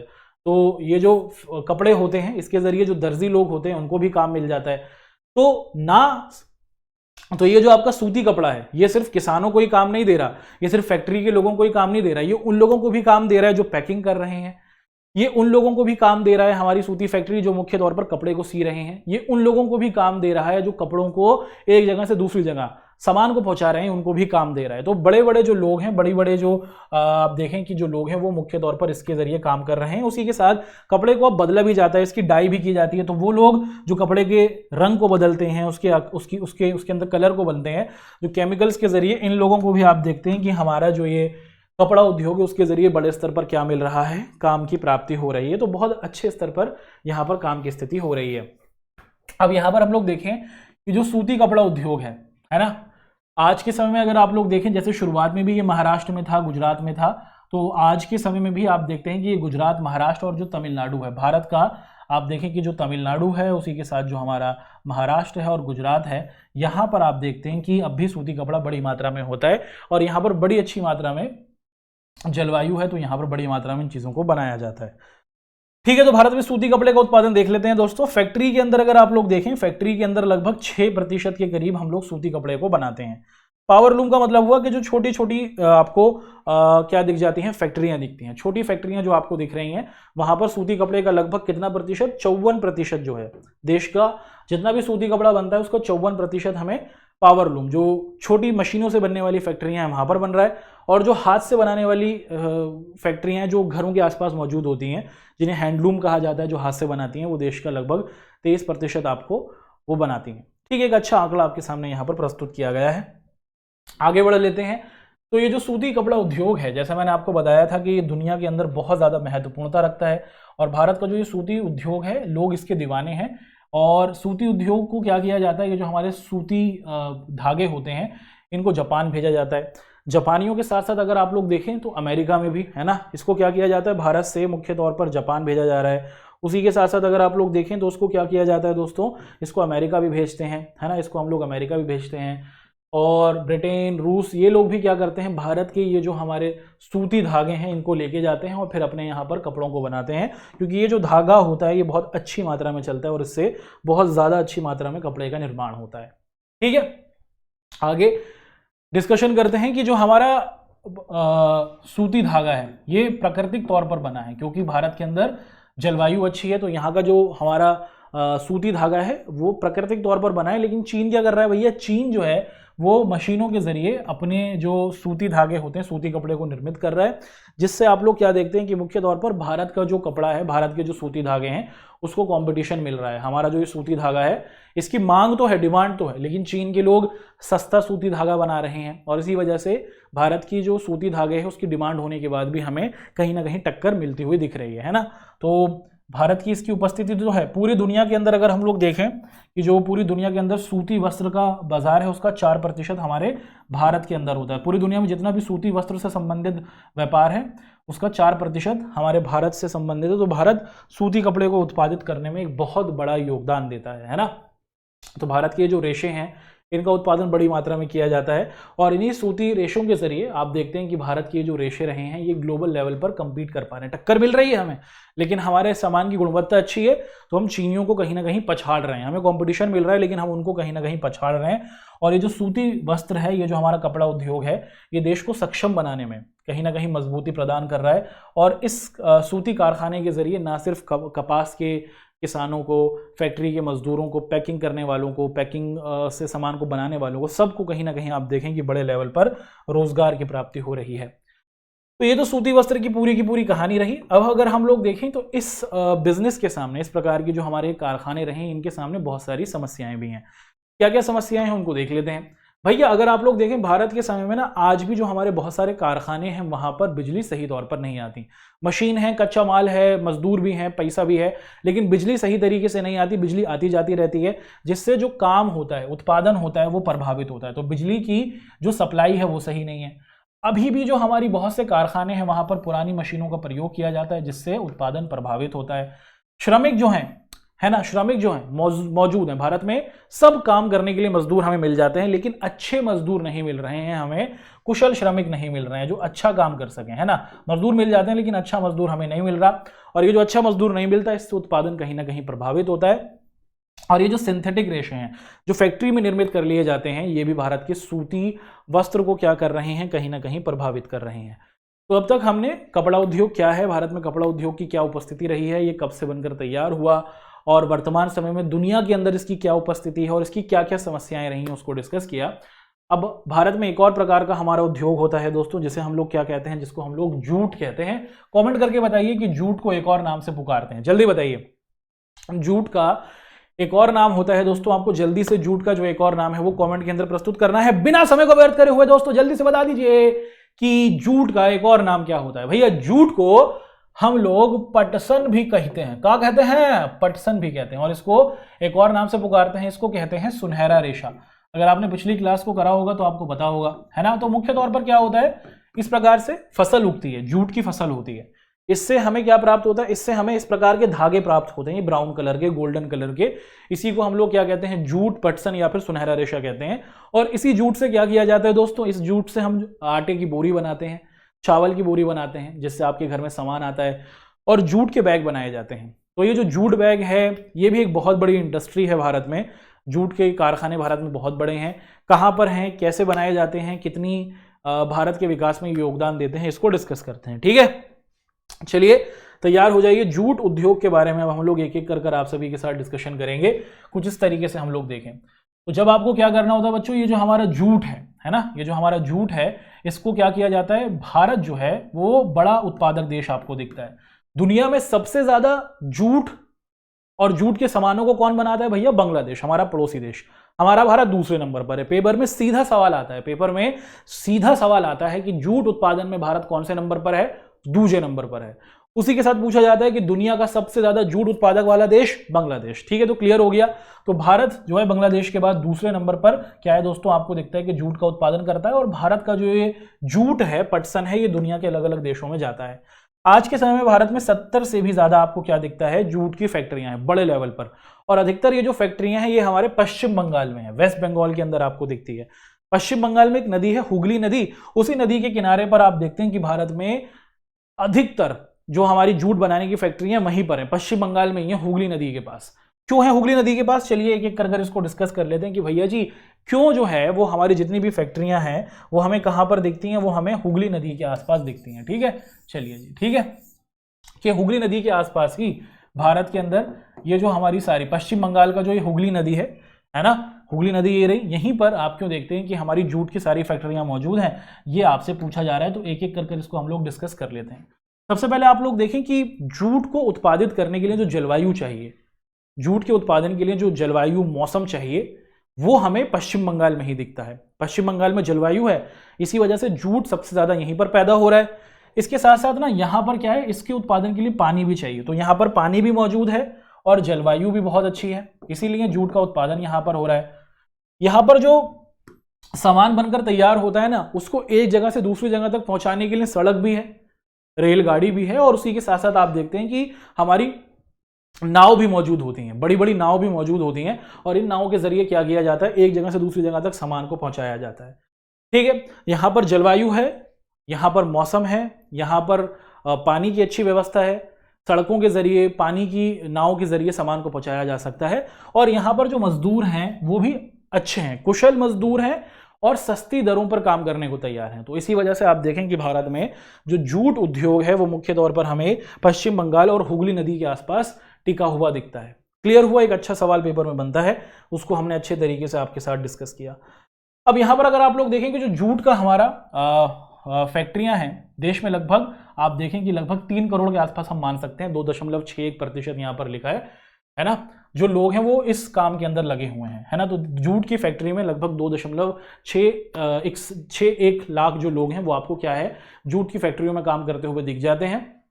और लगभग अगर हम लोग देखें दोस्तों कि 40 लाख से भी जो छोटे छोटे सीमांत हैं, है ना, तो छोटे छोटे जो हमारे किसान होते हैं, 40 लाख के करीब अगर देखा जाए तो वो सीधे या फिर प्रत्यक्ष या फिर अप्रत्यक्ष तौर पर जूट के काम में लगे हुए हैं, और उनका परिवार जो है वो मुख्य तौर पर क्या है, इसी जूट की खेती से अपना पालन पोषण कर रहा है। तो भारत में जो हमारी कपड़ा इंडस्ट्री है, कपड़ा बनाने वाली इंडस्ट्री है, उसके बाद बड़े लेवल पर अगर कोई फैक्ट्री मौजूद है तो वो जूट इंडस्ट्री मौजूद है, और ये बड़े लेवल पर भारत में लोगों को रोजगार दे रही है। भारत का ये जो जूट है ये दुनिया के अलग अलग देशों में जा रहा है, और इसको भी सूती कपड़े की तरह बाहर के लोग प्रयोग में ला रहे हैं।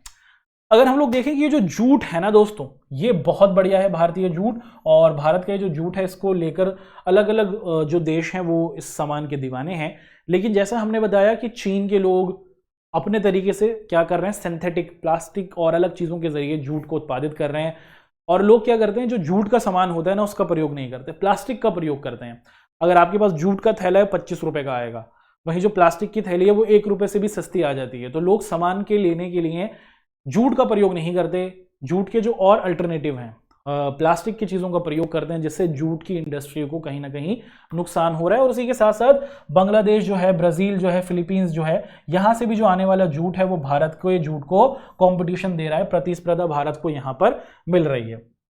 अब कंपटीशन है, समस्या है, तो क्या कर रही है हमारी भारत की सरकार? हमारी भारत की सरकार जूट की जो इंडस्ट्री है, जूट की जो कारखाने हैं, उनको आगे बढ़ाने में मदद कर रही है। सरकार उनको अच्छी दरों पर लोन देती है ना, क्योंकि हमारा जो जूट है वो अच्छा है, तो सरकार इन कारखानों को आगे बढ़ाने में मदद करती है। इनके लिए नए नए प्रकार के नियम और कानून बनाए जाते हैं। साल 2005 की अगर बात की जाए तो भारत के अंदर नेशनल जूट पॉलिसी बनाई गई थी, जिसके जरिए ये कहा गया था कि भैया भारत के अंदर जूट के उत्पादन को बढ़ाना है, जूट की क्वालिटी बहुत अच्छी होनी चाहिए, और जो किसान भाई हैं उनकी आमदनी को बढ़ाना चाहिए। भाई जूट जो है वो पर्यावरण के लिए बहुत बढ़िया है। प्लास्टिक क्या करता है दोस्तों, जो खत्म नहीं होता। आज अगर आप कोई प्लास्टिक की थैली जमीन में दबा दें, अगर आप लोग 1000 साल बाद भी देखेंगे तो भैया ऐसे बैठी होगी, हाँ अभी भी यही है, खत्म नहीं हुए। लेकिन अगर आप जूट को देखें तो जो आपका जूट होता है दोस्तों, ये पर्यावरण को कोई नुकसान नहीं पहुंचाता, ये समाप्त हो जाता है जल्दी से, तो पर्यावरण के लिए बहुत ही बढ़िया है। और इसी वजह से जूट का जो भविष्य है वो हम उज्जवल देख सकते हैं, क्योंकि लोग अब पर्यावरण की तरफ समझदार हो रहे हैं और वो जूट के उत्पादन की तरफ आ रहे हैं। आपसे भी विनती है कि आप भी जूट के सामान को ही प्रयोग करें। और जूट का जो सामान है वो अमेरिका जाता है, कनाडा जाता है, ऑस्ट्रेलिया, ब्रिटेन, यूएई, दुबई के देशों में दुबई जाता है, और वहां के लोग इसका बड़ी मात्रा में क्या कर रहे हैं, प्रयोग कर रहे हैं। तो भारत की जो हमारी कपड़ा इंडस्ट्री थी उसके बारे में पढ़ा, और उसी के साथ साथ जो हमारे जूट इंडस्ट्री थी उसकी कहानी को हमने आपके सामने पेश किया। अब बढ़ते हैं आगे दोस्तों, और यहां से हम लोग क्या करेंगे, आपके साथ कुछ और चीजों का डिस्कशन करने की कोशिश करेंगे। तैयार हैं? ठीक है जी। एक और हमारे भारत के अंदर मौजूद एक और इंडस्ट्री है, एक और प्रकार के हमारे कारखाने हैं, जिसे क्या कहा जाता है, चीनी कम है, चीनी कम है ना। चीनी जितनी खाओ उतनी कम लगती है और भारत के अंदर लोग चीनी के दीवाने हैं। चीनी खाने से वजन बढ़ जाता है दोस्तों, एक बात आपको बता दें, जितनी चीनी खाएंगे उतना वजन बढ़ाएंगे। तो अगर वजन कम करना है ना, चिंकी पिंकी जितने भी हमें देख रहे हैं, तो आपसे अनुरोध है कि आप चीनी को खाना कम कर दीजिए, आपका वजन धीरे धीरे कम होगा, मिठास को कम कीजिए। तो भारत में चीनी भी बड़े लेवल पे बनाई जाती है। हमारे पास जो चीनी का उत्पादन है वो भी बड़ी मात्रा में होता है ना। दुनिया के अंदर अगर हम लोग देखें, जो भारत जो है वो चीनी के उत्पादन में दूसरे नंबर पर आता है, हम दूसरे नंबर पर आते हैं। और चीनी को बनाने के लिए क्या किया जाता है, गन्ना है, गन्ने से चीनी बनती है। उसी के साथ साथ आप लोग देखें तो चीनी का उत्पादन तो भारत बड़े लेवल पर कर ही रहा है, उसी के साथ गुड़ और जो खांडसी होती है इसको भी हम लोग बड़ी मात्रा में क्या कर रहे हैं, उत्पादित कर रहे हैं। कितनी फैक्ट्रियां हैं भारत के अंदर चीनी के लेकर, हमारे पास जो चीनी की मिलें हैं या फिर जो फैक्ट्रियां हैं वो लगभग 460 के करीब है, 460 के करीब हमारे पास ये हमारी फैक्ट्रियां हमें दिख जाती हैं। अधिकतर ये जो हमारी फैक्ट्रियां हैं ये हमें कहां पर दिखती हैं, जहां पर गन्ना होगा वहीं पर दिखेंगी, क्योंकि गन्ना भारत में सबसे ज्यादा यूपी में है। तो इसीलिए आप देखते हैं कि भारत में ये जो हमारी चीनी की मिलें हैं, चीनी के कारखाने हैं, ये भी हमें कहां पर दिखते हैं, ये भी सबसे ज्यादा यूपी और बिहार के अंदर ही दिखते हैं। ठीक है, तो मुख्य तौर पर आप देख पा रहे हैं कि चीनी भारत में बड़ी मात्रा में उगाई जाती है, दूसरे नंबर पर हम दुनिया में उगा रहे हैं। अधिकतर चीनी के जो कारखाने हैं वो हमें कहाँ दिखते हैं, यूपी के अंदर दिख रहे हैं। और उसके साथ साथ यूपी बिहार के साथ साथ भारत के इन राज्यों में भी, तमिलनाडु हुआ, आंध्र प्रदेश हुआ, कर्नाटक, महाराष्ट्र, मध्य प्रदेश, गुजरात, यहाँ पर है। सबसे ज्यादा यूपी में है चीनी की हमारी मिलें या फिर कारखाने। ठीक है दोस्त, आगे बढ़ते हैं और यहां से डिस्कशन कर लेते हैं किस चीज का। यहां से अगर हम लोग देखें कि जैसा मैंने आपको बताया कि शुरुआत से ही चीनी जो थी वो कहां पर मिल रही थी हमें, वो हमें यूपी में मिल रही थी, क्योंकि यहां पर जो कारखाने थे वो लगाए गए थे, क्योंकि यहां पर गन्ना मौजूद था। लेकिन धीरे धीरे क्या हुआ कि अब जो ये कारखाने हैं ये खुलने लगे हैं तमिलनाडु में। ऐसा क्यों हो रहा है, दक्षिण भारत में क्यों खुल रहे हैं, इसके पीछे वजह यह है कि जो हमारा दक्षिण भारत है, हमारा जो दक्षिण भारत है ना, हमारा जो दक्षिण भारत है, यहाँ पर जो तमिलनाडु है, यहाँ पर मिलने वाला जो गन्ना है ना, उसके अंदर मिठास बहुत ज्यादा है।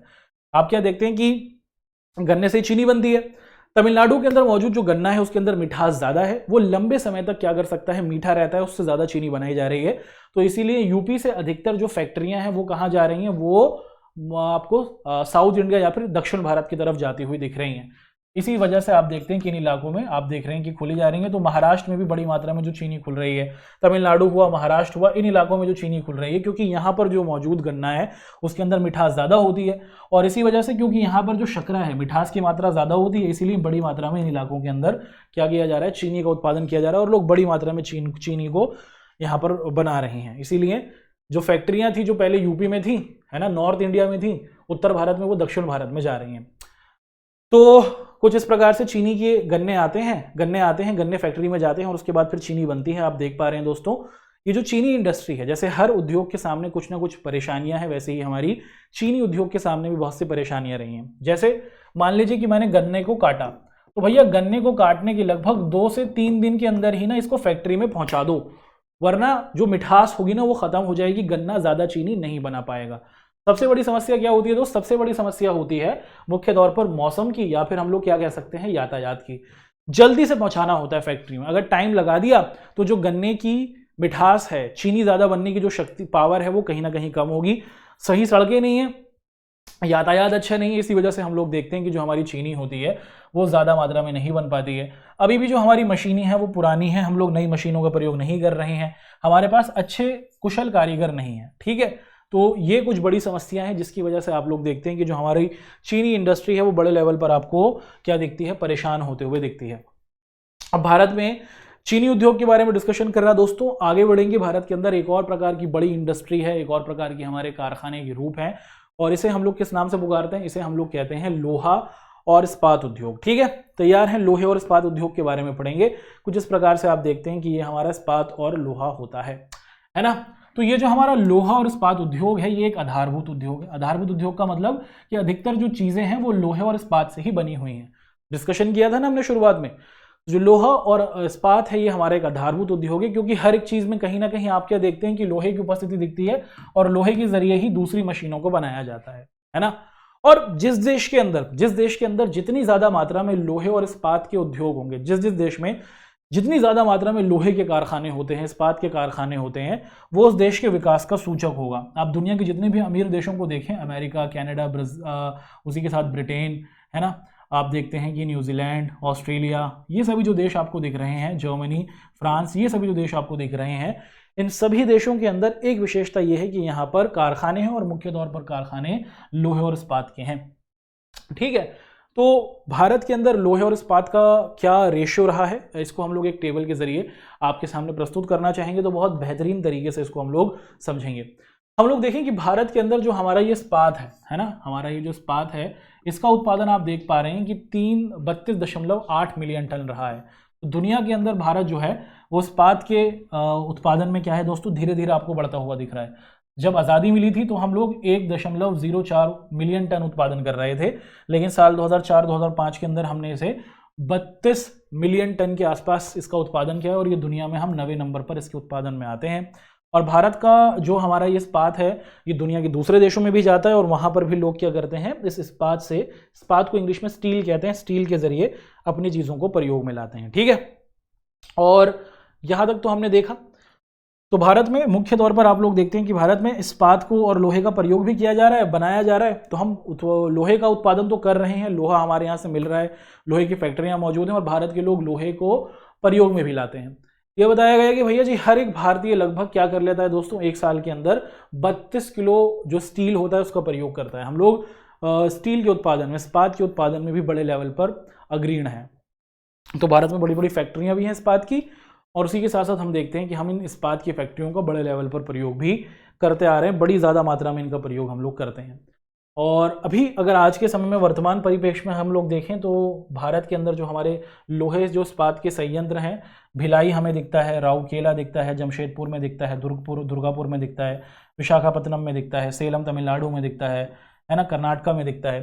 तो ये हमारे महत्वपूर्ण क्या है, इस्पात प्लांट हैं। 10 मुख्य इस्पात प्लांट हैं, स्टील के प्लांट हैं देश के अंदर। बड़े जो 10 हमारे स्टील के प्लांट हैं वो आपके सामने पेश किए गए, और उसी के साथ साथ हमारे पास छोटे स्टील के प्लांट भी हैं जहां पर स्टील के उपकरणों को, स्टील की चीज़ों को बनाया जाता है। ठीक, तो ये आपने देखा भारत के अंदर हमारा जो लोहा इस्पात उद्योग है उसकी क्या कहानी है। भारत के अंदर अगर आप लोग देखें कि भारत में जो सबसे ज़्यादा स्टील का उत्पादन करने वाली कंपनी है उसे हम लोग किस नाम से पुकारते हैं, इसे हम लोग कहते हैं स्टील अथॉरिटी ऑफ इंडिया, है ना, steel authority of India limited. जैसा मैंने आपको बताया था, steel authority of India limited, और ये एक सरकारी कंपनी है। तो इसके अंदर जो भी लोहा और इस्पात बनाया जाता है वो देश की सरकार बनाती है, वही बेचती है और उसी से लाभ को कमाया जाता है। तो भारत में बड़ी मात्रा में स्टील के उत्पादन को किया जाता है। हमारे पास सरकारी कंपनी भी है, जैसे आपने सेल को देखा, steel authority of India limited, और उसी के साथ प्राइवेट कंपनी भी है, और प्राइवेट कंपनी में हमारे पास टाटा आयरन स्टील कंपनी है। तो लोहे के उत्पादन में, स्टील के उत्पादन में हमारे पास सरकारी और प्राइवेट दोनों प्रकार की कंपनियां मौजूद हैं, और ये बड़े उत्पादन में इसको करते आ रही हैं, है ना। जब आपको लोहे का उत्पादन करना होता है तो इसके लिए मुख्य तौर पर आप देखें कि भारत का जो छोटा नागपुर का पठारी क्षेत्र है, झारखंड के आसपास का मुख्य तौर पर अगर आप लोग क्षेत्र देखें, झारखंड के आसपास यहाँ हमें वहाँ की पहाड़ियों से लोहा मिल जाता है, और इसीलिए जितनी भी ज़्यादातर फैक्ट्रियाँ आप देख रहे हैं, अगर आप लोग मानचित्र में पीछे देखें, जितनी भी हमारी फैक्ट्रियाँ आपने यहाँ पर देखी, ये झारखंड के आसपास के क्षेत्र में आपको दिख रही हैं। क्यों है ये यहाँ पर?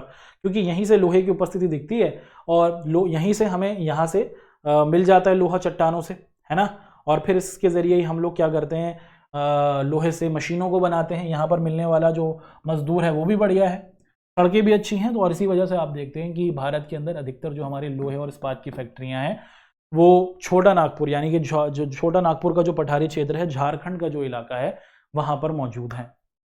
ठीक है, तो बड़े लेवल पर हम इसका उत्पादन तो कर ही रहे हैं दोस्तों, लेकिन अगर आप लोग देखें तो इसकी कुछ समस्याएं भी हैं। जैसे हर इंडस्ट्री की कुछ ना कुछ समस्याएं हैं, वैसे ही लोहा और इस्पात उद्योग की भी कुछ समस्याएं रही हैं। सबसे पहले हम लोग देखें कि जो लोहा और इस्पात हम लोग प्राप्त करते हैं, है ना, हम लोग क्या करते हैं, हम लोग खुदाई करते हैं, और उस खुदाई के जरिए ही हमें क्या प्राप्त होता है, हमें लोहे की प्राप्ति होती है। अब जो खुदाई हम कर रहे हैं ये सीमित मात्रा में है, क्योंकि हमें पता है कि हम जितना भी निकाल लें एक ना एक दिन ये खत्म हो जाएगा, तो ये हमारे लिए एक समस्या की बात है। और जो श्रमिक है ना, वो ज़्यादा बढ़िया उत्पादन नहीं कर पा रहे हैं। हमारे पास इस इंडस्ट्री के अंदर भी, इस प्रकार की फैक्ट्री के अंदर भी जो काम करने वाले मजदूर हैं वो ज़्यादा बेहतर नहीं है। बिजली आती है, चली जाती है, बिजली भी सही तौर पर नहीं आती है, जिससे उत्पादन प्रभावित होता है, और सड़कें उतनी ज़्यादा अच्छी मात्रा में मौजूद नहीं है जितनी होनी चाहिए। और इन सभी वजह से भारत का जो लोहा और इस्पात उद्योग है वो कहीं ना कहीं आपको प्रभावित होता हुआ दिख रहा है। तो अगर हम लोग इन चीज़ों पर काम करेंगे तो हम लोग अपने लोहे और इस्पात उद्योग को क्या कर सकते हैं, बड़ी मात्रा में बढ़ा सकते हैं। ठीक है, तो यहाँ तक हमने आपके साथ लोहे और इस्पात उद्योग के बारे में डिस्कस किया। एक और होता है दोस्तों हमारे पास उद्योग जिसे हम लोग कहते हैं एल्यूमिनियम उद्योग। तो एल्यूमिनियम जो है इसके उत्पादन में जो हमारा भारत होता है वो दूसरे नंबर पर आता है। एल्यूमिनियम क्या है दोस्तों, भारत क्या देखते हैं इसके उत्पादन में दूसरे नंबर पर आता है। जिस प्रकार से आपको एल्यूमिनियम दिखता है, और एल्यूमिनियम मुख्य तौर पर क्या है, दो अलग अलग धातुओं से मिलकर बना हुआ होता है। और एल्यूमिनियम का प्रयोग क्या किया जाता है, एल्यूमिनियम का प्रयोग मुख्य तौर पर किया जाता है अलग अलग तंतुओं के अंदर, बड़े लेवल पर हम लोग इसका प्रयोग करते आ रहे हैं। तो भारत में अगर हम लोग देखें कि जो एल्यूमिनियम के हमारे प्लांट्स हैं जहाँ पर एल्यूमिनियम को पिघलाया जाता है, एल्यूमिनियम को बनाया जाता है, उस एल्यूमिनियम के बर्तन बनते हैं, अलग अलग उपकरण बनते हैं। तो भारत में यूपी हुआ, पश्चिम बंगाल हुआ, छत्तीसगढ़ हुआ, ये सभी जो हमारे इलाके हैं भारत के अंदर, यूपी, पश्चिम बंगाल, उसी के साथ छत्तीसगढ़, महाराष्ट्र, तमिलनाडु और केरल, ये जो सारे इलाके हैं यहाँ पर हमें एल्यूमिनियम प्रगलन प्लांट, एल्यूमिनियम को पिघलाने के जो हमारे कारखाने हैं वो दिखते हैं। 2004 के अंदर अगर हम लोग देखें लगभग 60 मिलियन टन जो हमारा एल्यूमिनियम था उसका उत्पादन भारत के अंदर किया गया था। तो 8 बड़े हमारे एल्यूमिनियम प्लांट हैं जो भारत के अंदर आपको बड़े लेवल पर दिख जाते हैं। ठीक, तो अब तक हमने भारत के अंदर मौजूद हमारे जो बड़े बड़े कारखाने हैं उनके बारे में आप सभी के साथ डिस्कशन किया है। दोस्तों आगे बढ़ते हैं, एक और इंडस्ट्री है जो भारत के अंदर मौजूद है जिसे हम लोग किस नाम से पुकारते हैं, जिसे हम लोग रसायन उद्योग कहते हैं। केमिकल्स भी बनते हैं भारत में, जी हाँ, भारत के अंदर केमिकल्स का भी उत्पादन होता है, बड़े लेवल पर होता है, और उसकी क्या पृष्ठभूमि और क्या कहानी होती है इसको समझने की कोशिश करते हैं। ठीक है, तो भारत के अंदर जो हमारे कारखाने बनते हैं केमिकल्स वाले, इनकी क्या कहानी है इसको हम लोग देखें। भारत का जो सकल घरेलू उत्पाद है, भारत की जो जीडीपी है, भारत का जो विकास है, उसके अंदर अगर हम लोग देखें जो केमिकल्स के हमारे कारखाने हैं उनका उत्पादन 3% है। आपको याद होगा 27% पूरे भारत के अंदर जो उत्पादन है, पूरा भारत का जो विकास है उसका 27% हमें कारखानों से आ रहा है, और इन कारखानों में भी लगभग 3% जो है वो केमिकल्स के जो हमारे कारखाने हैं उससे आता है। भारत के जो कारखाने हैं आप देखें कि ये एशिया में तीसरे नंबर पर हैं और दुनिया में 12वें नंबर पर आते हैं। तो भारत आपको दिखता है कि केमिकल इंडस्ट्री के अंदर, रसायन उद्योग के अंदर 12वें नंबर पर है, एशिया के अंदर हम लोग तीसरे नंबर पर आते हैं। तो भारत तेजी से रसायन उद्योग के अंदर बढ़ने वाली एक कंपनी है। रसायन उद्योग को अगर हम लोग देखें, ये जो हमारी केमिकल इंडस्ट्री है इसको हमने 2 भागों के अंदर बांटा हुआ है ना। केमिकल इंडस्ट्री जो है इसको हमने 2 भागों के अंदर मुख्य तौर पर बांटा हुआ है। एक जो हमारे कारखाने होते हैं उन्हें कहते हैं कार्बनिक रसायन, और दूसरे प्रकार के जो हमारे क्या होते हैं कारखाने होते हैं उन्हें कहा जाता है अकार्बनिक रसायन। तो केमिकल की जो फैक्ट्री है उनको 2 नामों से पुकारा जा रहा है, कार्बनिक रसायन और अकार्बनिक रसायन। चलिए एक एक कर इनकी क्वालिटीज और विशेषताओं को आपके सामने रखते हैं। ठीक है, सबसे पहले डिस्कस करते हैं रसायन उद्योग का मतलब ऐसे कारखाने जो केमिकल्स बनाते हैं, और केमिकल्स बनाने वाले जो हमारे कारखाने हैं वो भी 2 प्रकार के हैं, कार्बन वाले कारखाने और अकार्बन वाले कारखाने। सबसे पहले डिस्कशन करते हैं अकार्बनिक रसायन। ठीक है दोस्तों, सबसे पहले डिस्कशन कर रहे हैं हम लोग अकार्बनिक रसायन के बारे में। तो यहाँ पर आप लोग देखें कि सल्फ्यूरिक एसिड हुआ, नाइट्रिक एसिड हुआ, अल्काइन हुआ, सल्फ्यूरिक एसिड हुआ, नाइट्रिक एसिड हुआ, उसी के साथ कास्टिक सोडा हुआ। आप क्या देखते हैं कि इनको बनाया जाता है ना। इनके प्रयोग से हम लोग क्या करते हैं, नई नई चीज़ों को निर्मित करते हैं। ऐसे कारखाने जहाँ पर हम लोग क्या करते हैं, सल्फ्यूरिक एसिड हुआ, नाइट्रिक एसिड हुआ, सोडा हुआ, उसके साथ हमारा कास्टिक सोडा हुआ, इसके ज़रिए क्या करते हैं, इनको मिश्रित करते हैं, इनको मिलाते हैं और फिर नई नई चीज़ों को बनाते हैं। ऐसे कारखाने जहाँ पर हम लोग कार्बन का प्रयोग नहीं कर रहे, जहाँ पर हम लोग सिर्फ सल्फ्यूरिक एसिड, नाइट्रिक एसिड और कास्टिक सोडा का प्रयोग करते हैं, और इसके ज़रिए क्या करते हैं, इनके ज़रिए हम लोग मुख्य तौर पर पेंट, जो आपके घर में पुताई होती है उसको बनाया जाता है। इसी के साथ प्लास्टिक को बनाया जाता है, इससे ही हम लोग प्लास्टिक बनाते हैं, जिससे प्लास्टिक की कुर्सी, अलग अलग सामान बनते हैं, उसी को निर्मित किया जाता है। ये जो आपका सोडा ऐश होता है, सोडे का ये जो आप क्या देखें दोस्तों, ये जो अवशेष होते हैं इससे कांच बनाया जाता है, साबुन बनता है, कागज़ बनते हैं। तो अकार्बनिक रसायन के वाले जो हमारे कारखाने होते हैं उनमें सल्फ्यूरिक एसिड, नाइट्रिक एसिड को प्रयोग में लाया जाता है, इससे पेंट बनता है, प्लास्टिक को बनाया जाता है, कांच को बनाया जाता है, साबुन को बनाया जाता है, कागज़ को बनाया जाता है, डिटर्जेंट को आप बनाते हुए देखते हैं। आगे बढ़ते हैं, उसके बाद हमारे पास है कार्बनिक रसायन। कार्बनिक रसायन का मतलब है कि जहां पर कार्बन को प्रयोग में लाया जा रहा है, पेट्रोकेमिकल्स का प्रयोग किया जा रहा है ना।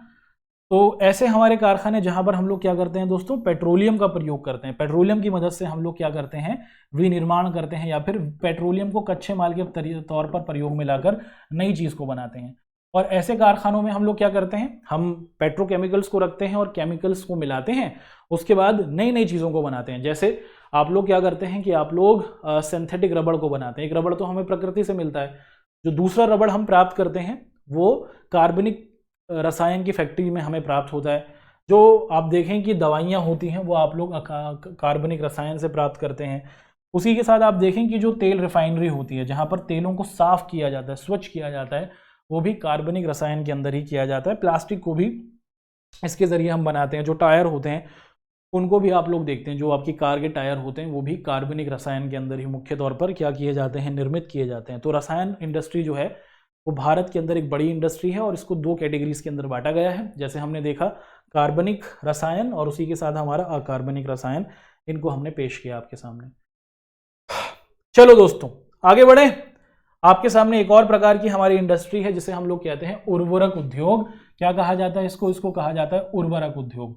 उर्वरक का मतलब क्या होता है दोस्तों, खाद की फैक्ट्री। हमारे पास भारत के अंदर खाद के भी कारखाने हैं, है ना।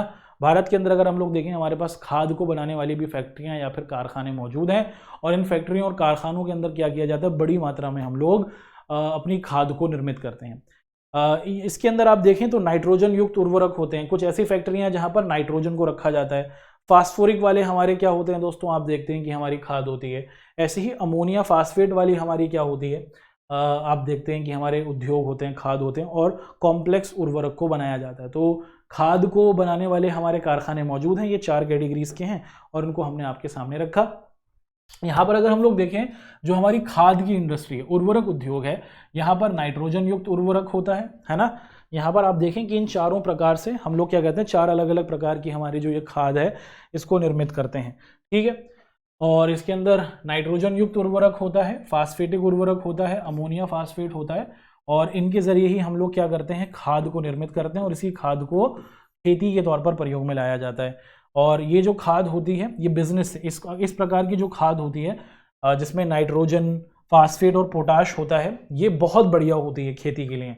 अगर कोई ऐसी खाद है जिसके अंदर नाइट्रोजन, फास्फोट और पोटाश मौजूद है, इसको डालते हैं तो ये खेती के उत्पादन को बढ़ाती है, ज़्यादा पैदावार इससे होती है ना, और ये ज़्यादा उत्पादन आपको करते हुए दिख जाती है। ये जो है ना पोटाश, ये हमारे भारत में कम है, इसकी उपस्थिति भारत के अंदर आपको बहुत कम दिख जाती है, इसीलिए हमें इसे बाहर से मंगवाना पड़ता है। दूसरे देशों से हम लोग पोटाश को मंगवाते हैं। और जो हमारा नाइट्रोजन युक्त उर्वरक है, ऐसी हमारी खाद जिसमें नाइट्रोजन होती है, इसके उत्पादन में हमारा प्यारा भारत देश तीसरे नंबर पर आपको आता हुआ दिखता है। भारत में लगभग 57 से भी ज़्यादा आप क्या देखते हैं कि हमारे पास खाद के कारखानों को देखते हैं, जिसमें हम लोग कॉम्प्लेक्स उर्वरक, जो मिश्रित हमारी उर्वरक होती है वो भी, और जो नाइट्रोजन युक्त उर्वरक होती है, नाइट्रोजन वाली जो हमारी खाद होती है, उसको हम लोग बनाते हैं। और हमारे पास यूरिया का भी उत्पादन किया जाता है। यूरिया जो होता है, जो खेतों में डलता है, इसका भी प्रयोग किया जाता है। और भारत में लगभग 68 के करीब छोटे कारखाने हैं जहां पर हम लोग यूरिया को बनाते हैं और 9 के करीब हमारे पास बड़े बड़े कारखाने हैं दोस्तों, जहां पर यूरिया को प्रोड्यूस किया जाता है, यूरिया को हम लोग निर्मित करते हैं। तो अब तक भारत के महत्वपूर्ण कारखानों को देख रहे थे, इनकी पूरी इन्फॉर्मेशन और पूरी कैटेगरीज को आपके सामने रख रहे थे। आगे बढ़ते हैं दोस्तों, यहाँ से हम लोग आप सभी के साथ अब डिस्कशन करेंगे सीमेंट उद्योग के बारे में। किस चीज़ के बारे में? यहाँ पर अब हम लोग आप सभी के साथ सीमेंट उद्योग के बारे में पढ़ेंगे। ये वही सीमेंट है जो आपके घर में क्या किया जाता है, जो ईंटें होती हैं उसके बीच में लगाई जाती है, जिससे आपका घर बनता है, हम सभी का घर बनता है। तो आप देखिए कि जो सीमेंट होता है ना, सीमेंट को बनाने के लिए हमें अलग अलग चीज़ों की ज़रूरत होती है। जैसे सीमेंट को बनाने के लिए हमें चूना पत्थर भी चाहिए, ये सिलिका भी चाहिए, उसी के साथ एल्यूमिनियम भी चाहिए और जिप्सम भी चाहिए और थोड़े बहुत केमिकल्स भी। इन चारों को क्या किया जाता है, आप देखते हैं कि लिया जाता है, इकट्ठा किया जाता है और उसमें कुछ केमिकल्स डाले जाते हैं और फिर उसके बाद हमें सीमेंट की प्राप्ति होती है। और इस सीमेंट का प्रयोग बड़े बड़े जगहों को, सामानों को, स्थानों को बनाने के लिए किया जाता है। तो सीमेंट क्या है दोस्तों? सीमेंट उद्योग भारत में एक बड़ा उद्योग है। पेपर में पूछा जाता है कि इसके कच्चे माल क्या है। सीमेंट को बनाने के लिए चूना पत्थर, सिलिका, इसका प्रयोग किया जाता है, जिप्सम का प्रयोग किया जाता है। और भारत के गुजरात में अगर आप लोग देखें तो हमारे पास सीमेंट के बड़े बड़े कारखाने हैं, क्योंकि ये समुद्र के पास है ना। कितने कारखाने? लगभग 128 के करीब हमारे पास बड़े कारखाने हैं और लगभग 323 भारत के अंदर आप देखते हैं कि हमारे पास छोटे कारखाने आपको सीमेंट के दिख जाते हैं। तो हमारे पास ये सभी चीज़ें होती हैं जो आपको पीछे बताई गई हैं, जैसे आपका सिलिका हुआ, एल्यूमिनियम हुआ, जिप्सम हुआ, इनको हम लोग क्या करते हैं, इकट्ठा करते हैं। इकट्ठा करने के बाद इनको मिलाया जाता है और उसके बाद जो नया पदार्थ आता है वही क्या कहलाता है, वही हमारा सीमेंट कहलाता है। भारत की जो सीमेंट है वो उत्पादन के मामले में बहुत बढ़िया है। भारत की जो सीमेंट है ये क्वालिटी के हिसाब से बहुत बढ़िया और पिछले कई सालों से इसमें सुधार किया जाता आ रहा है। भारत का ये जो सीमेंट है ये अफ्रीका के देशों में, अरब देशों में बड़े लेवल पर जाता है और एशिया में भी जो एशियन कंट्रीज़ हैं वो भारत के सीमेंट को खरीदते हैं। तो भारत का ये जो सीमेंट है ये दूसरे देशों में जा रहा है, जिससे भारत को विदेशी मुद्रा की प्राप्ति हो रही है। और भारत का ये जो उद्योग है ये बहुत अच्छा प्रदर्शन कर रहा है, बहुत तेज़ी से आप देखते हैं कि ये आगे बढ़ता हुआ हमारा उद्योग के बड़े लेवल पर आप देखते हैं कि इसकी मौजूदगी है। तो हमने सीमेंट उद्योग क्या है, इसको कैसे निर्मित किया जाता है वो देखा। अब आगे बढ़ते हुए यहाँ पर अब हम लोग डिस्कशन करेंगे किस चीज़ का दोस्तों, यहाँ पर अब हम लोग आप सभी के साथ डिस्कशन करने वाले हैं मोटर गाड़ी उद्योग। भारत में ये भी एक इंडस्ट्री है, भारत के अंदर गाड़ियाँ भी बनती हैं। हाँ, गाड़ियाँ चाहिए तो भारत के अंदर हमारे पास मोटर गाड़ियाँ भी होती हैं।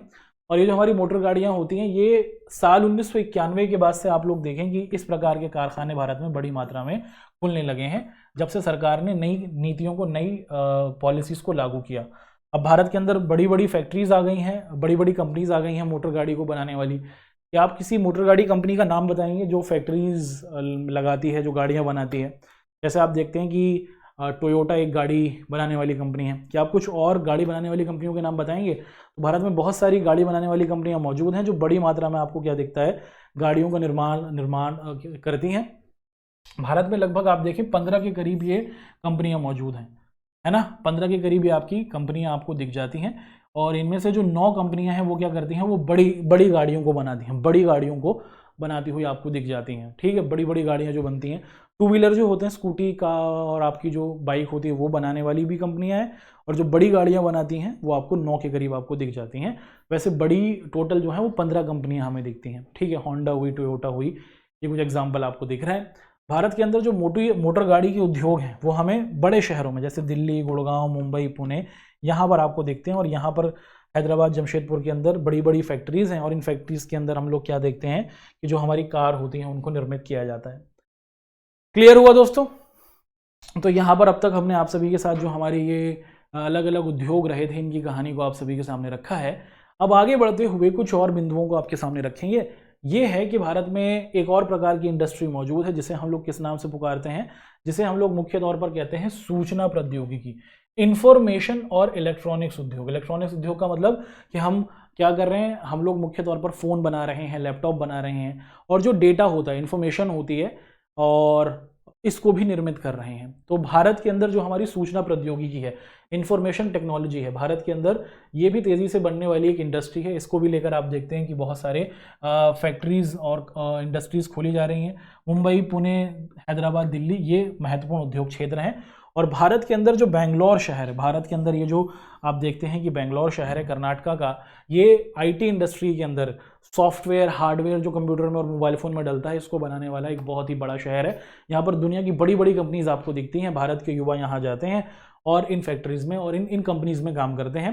भारत में लगभग 18 के करीब आप देखते हैं कि सॉफ्टवेयर टेक्नोलॉजी पार्क हैं जो बड़ी तादाद के अंदर क्या किए जा रहे हैं, बनाए जा रहे हैं, बड़ी तेज़ी से इनको बनाया जा रहा है। तो भारत दुनिया का एक ऐसा देश है जहाँ पर सॉफ्टवेयर और हार्डवेयर दोनों को बनाया जा रहा है।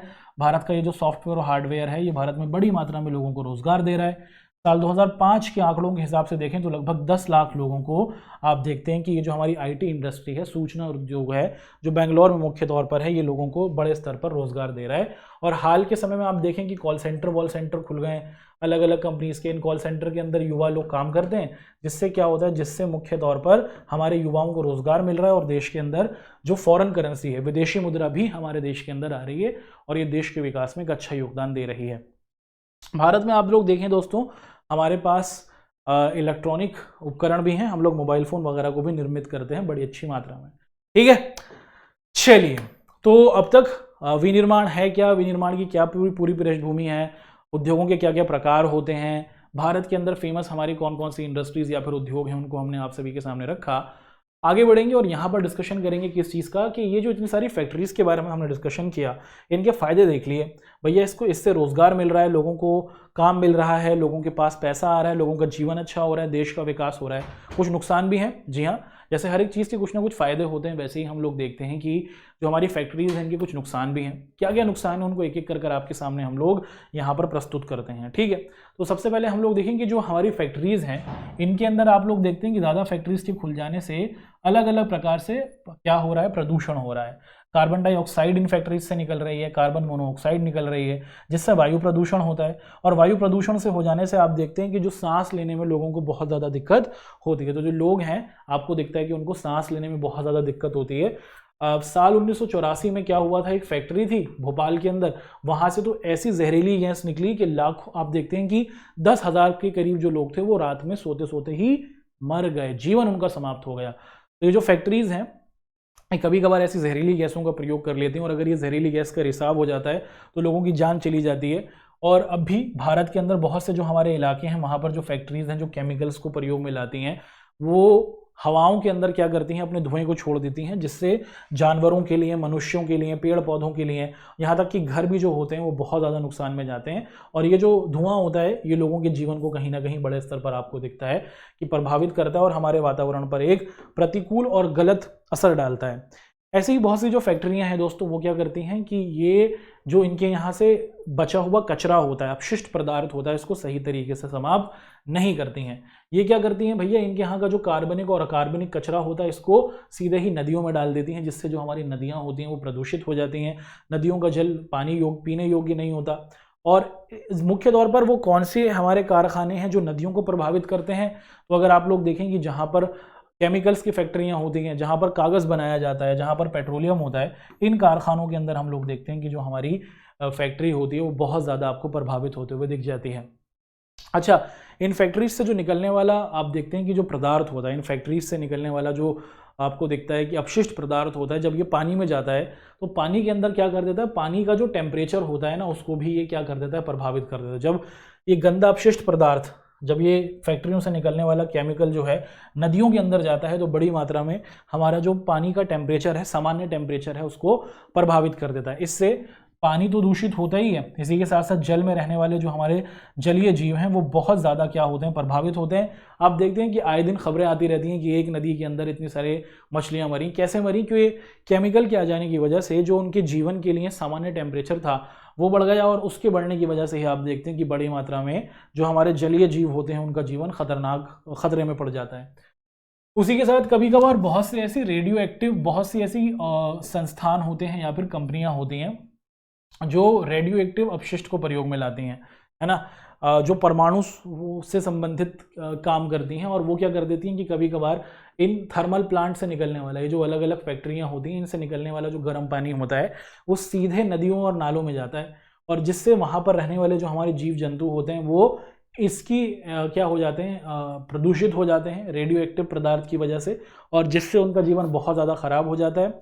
और ये हमारे जलीय जीवन को तो प्रभावित करती ही है। फिर जब इसी नदी के पानी के अंदर उगी हुई सब्जियों को हम खाते हैं तो इससे मनुष्य पर भी आप देखते हैं कि बड़ी मात्रा में बड़ा गंदा इम्पैक्ट पड़ता है, जो हमारे लोगों के जीवन के लिए बहुत ही गलत है और बहुत ही खतरनाक तौर पर उनको प्रभावित करता है। तो जल को प्रदूषित कर रही हैं नदियाँ, जल को प्रदूषित कर रहे हैं हमारे कारखाने, वायु प्रदूषण हो रहा है। और उसी के साथ साथ जो फैक्ट्रीज़ हैं ये आपको दिखता है कि बड़ी बड़ी मशीनें ये होती हैं, और जब ये बड़ी बड़ी मशीनें होती हैं तो आपको दिखता है कि जो लोग इन कारखानों के पास रहते हैं वो हमेशा शिकायत करते हैं कि भैया इससे बहुत ज़्यादा ध्वनि प्रदूषण होता है, बहुत ज़ोर ज़ोर से ये मशीनें चलती हैं।